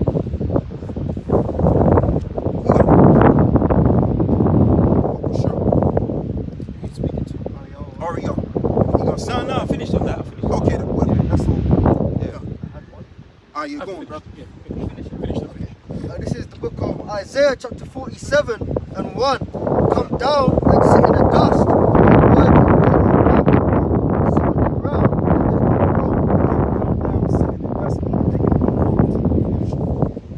It's like if you look at Jake, we've been brought down, but also because we've been brought down so bad, now we've been confused. But the Lord put aside that confusion and gave us the breath of life. Now we see everything much more clear. Go on, brother. And it says, O daughter of the Chaldeans, for thou shalt no more be called tender and delicate. Right. Take millstones and grind mill, uncover thy locks, make bare the leg. Yeah, so in other words, read that again, Baba Kushan. Verse 2, take the millstones and grind mill, uncover thy locks. Right, and that's what we represent. We represent, what is it, the millstone, which is uncovering all of the wickedness that's been done in secret. Make bare the leg, uncover the thigh, and pass over the rivers. Yeah, because in the ancient world, women didn't find it so agreeable to expose themselves. But this is symbolic. This is symbolic of saying that the skirt of Babylon, which is America, is going to be lifted up. And it's being lifted up so much so that even Americans are ashamed of their own history. Now they don't want to be Americans no more. Now they want to be everybody else. All of a sudden, because it looks terrible, man. It's embarrassing. Go on, brother. But that's why they're wiping out slavery from the curriculum. Come. You know? And if you, as the victim of slavery, talk about it, it's now considered a hate crime. Yep. It says in verse 3, "Thy nakedness shall be uncovered." And since you said that, right, you just sparked a thought in my mind, right? Because this individual, he used to be in politics back in the late '60s, around the '70s. He's a so-called JOO. And you know, he said of this interview went live, and he said that what we gotta do is we gotta change the curriculum. I think his name is he wears those thick glasses. What's his name? Is he English or American? He's an American guy. He The wears name's those on thick. the name's on the tip of my tongue. And he's an ugly individual too. The guy's ugly, man. I know the face. I'm just trying to. The name's on the tip of my tongue. Mm-hmm. His name is what's his name, man? Yeah, I just had his name as well. Oh man, what's his name? Henry Kissinger. Henry Kissinger. There you go. Yeah, he did a live interview, right? Okay. And he was saying that what we're gonna have to do is we're gonna have to figure a way how we can change the curriculum, because Americans are not so supportive of their nation. They're not so patriotic. There you go with the water, brother. They're not so patriotic of their nation anymore. So we gotta get back. We gotta get that spirit back, because if you got a bunch of people that's unpatriotic of their country, then guess what? No one's gonna want to fight for their nation. I don't cut you, brother. So if they don't want to fight for their nation, then they can't play the American people off to do the bidding of the elite, because they're not fighting for their nation. They're fighting for the interests of the bankers. Go on, bro. Go on. No, because I remember that quote years ago, and I just always remembered it. Henry Kissinger, that quote, I tremble for my country when I reflect that God is just, and that his justice cannot sleep forever. That was one of his quotes, one of his famous quotes. So even a man who didn't fear the Lord, he had that sense of justice. You know, that he said he trembled for his country, man. Yeah. All the injustice that he's done, they've got done as American, gonna come back on them. It's gonna come back on. Go on, bro. Just to add to what you're saying, because I think at around the time he was making that statement, Americans were becoming very discontent with the society. That was around the time of, was it Vietnam, and the free love movement, all this kind of shit. Like the scriptures talk about it. When thou shalt seek to set thy nest amongst the stars, from thence shall I bring you down. Yes. So when they tried to claim they went to the moon, it was 1969, 1970. It's around that kind of time where the American public, like that whole, it's like Esau's spell broke on them. Whereas people were very patriotic before, they were starting to see the ugliness of their own nation. Yeah, from them times. But then eventually, as time progressed, you know, they started to regain favor back in the nation. But that same thing's happening right now, because all of this dirt is coming out about America. Go on, brother. You got a precept. Let's continue on. Okay. It says sorry. then. Oh, sorry. Yeah, who was reading first? No, I'll finish this verse. Oh, go on, bro. Go ahead, bro. Thy nakedness shall be uncovered, yea, thy shame shall be seen. Right. I will take vengeance, and I will not meet thee as a man. This is what proves that we're about to basically reach to the ending of the civilization, because what you got going on is, just like I said, people are more ashamed now of their nation. And I'm talking about Babylon the Great, and even in some cases the UK as well. You know, but primarily the focus is on America, though. So what did Yahweh Shai say? Excuse me. What did Paul say in this? No, Timothy said. He said, what? Read it, John? No, this is Isaiah. Oh, Isaiah. Okay. Isaiah 47:3. Thy nakedness shall be uncovered, yea, thy shame shall be seen. I will take vengeance, and I will not meet thee as a man. Right, and I will not meet thee as a man. So now the Lord is going to come and invade this planet Earth, the physical realm, right now as an angelic force. He says it here, verse 4. And as for our Redeemer, the Lord of hosts is his name, the Holy One of Israel. This is the thing. So the Holy One of Israel is coming to redeem his people, but he's going to visit the planet Earth as an angelic force.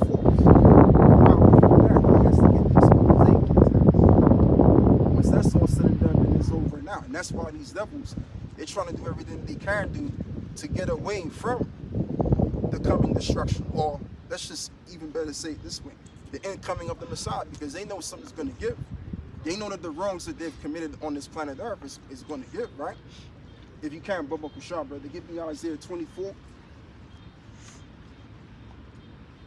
Isaiah 24 and verse, I think it is Isaiah 24, where it reads that the transgressions was heavy on it.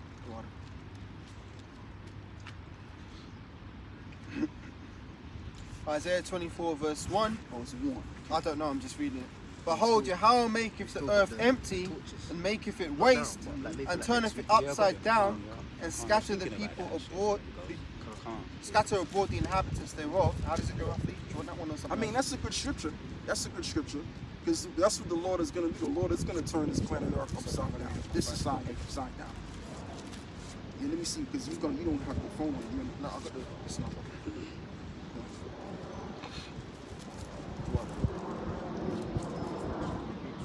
Yeah, it's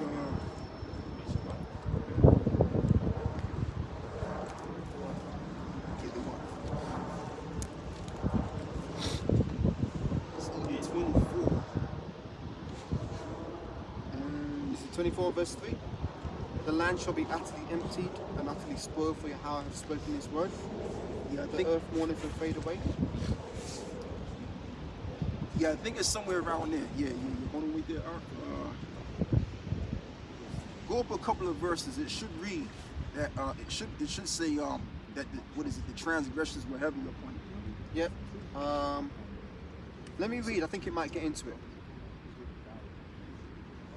Okay. All right, cool. Let me read on down because it's got some good meat here. Isaiah 24 verse 3. The land shall be utterly emptied and utterly spoiled, for Yahweh have spoken this word. The earth mourneth and fadeth away. The world languisheth and fadeth away. It's in verse 5. The haughty people of the earth do languish. The earth also is defiled. Is that the one you want? Yes, it. Yeah. The earth also is defiled under the inhabitants thereof, Go on. because they have transgressed the laws, changed the ordinance, God. broken the everlasting covenant. God. Therefore hath the curse devoured the earth, and they that dwell therein are desolate. Therefore the inhabitants of the earth are burned, and Yep. few men left. You're going. The new wine mourneth, the vine languisheth, all the merry-hearted do sigh. But you know, it's funny in a different place. But the verse that you read, where it says that they have transgressed the laws and changed the everlasting ordinance, we can build on that. And this is the reason why the Lord is going to check these devils, because they've transgressed the laws of life, like we just read earlier before in Habakkuk 2, that he transgressed it by one. All right. So there has to be a consequence, Esau, for the great transgressions that you brought. Go on, brother. Proverbs 22 verse 28. Remove not the ancient landmark which thy fathers have set. Yeah, we're gonna close out because if we don't close out, then yeah, we're gonna have to jump the gate. Ain't nobody trying to jump the gate again. We're gonna You also for that. Definitely need to. I've got Yeah, something this if I one- can quick bring this one out. They help us read it. I'll select it. Proverbs 22 verse 28. Remove not the ancient landmark which thy fathers have set. God. Seest thou a man diligent in his business? Right. He shall stand before kings. He shall not stand before mean men. Yeah, you know, we have to close it, man, because the gate is about to close, man. Right. All right. So we want to give all of the praises and the glory to the Most High and His Son, Yahweh, Bashem, Yahushai, Bashem, Rakah, Kodash. and double honors to the apostles of the great Hey, Shalom. Shalom. Shalom. You know, yeah, and then we gotta jump the gate. I ain't trying to do that. Nah, fuck that, man. Come.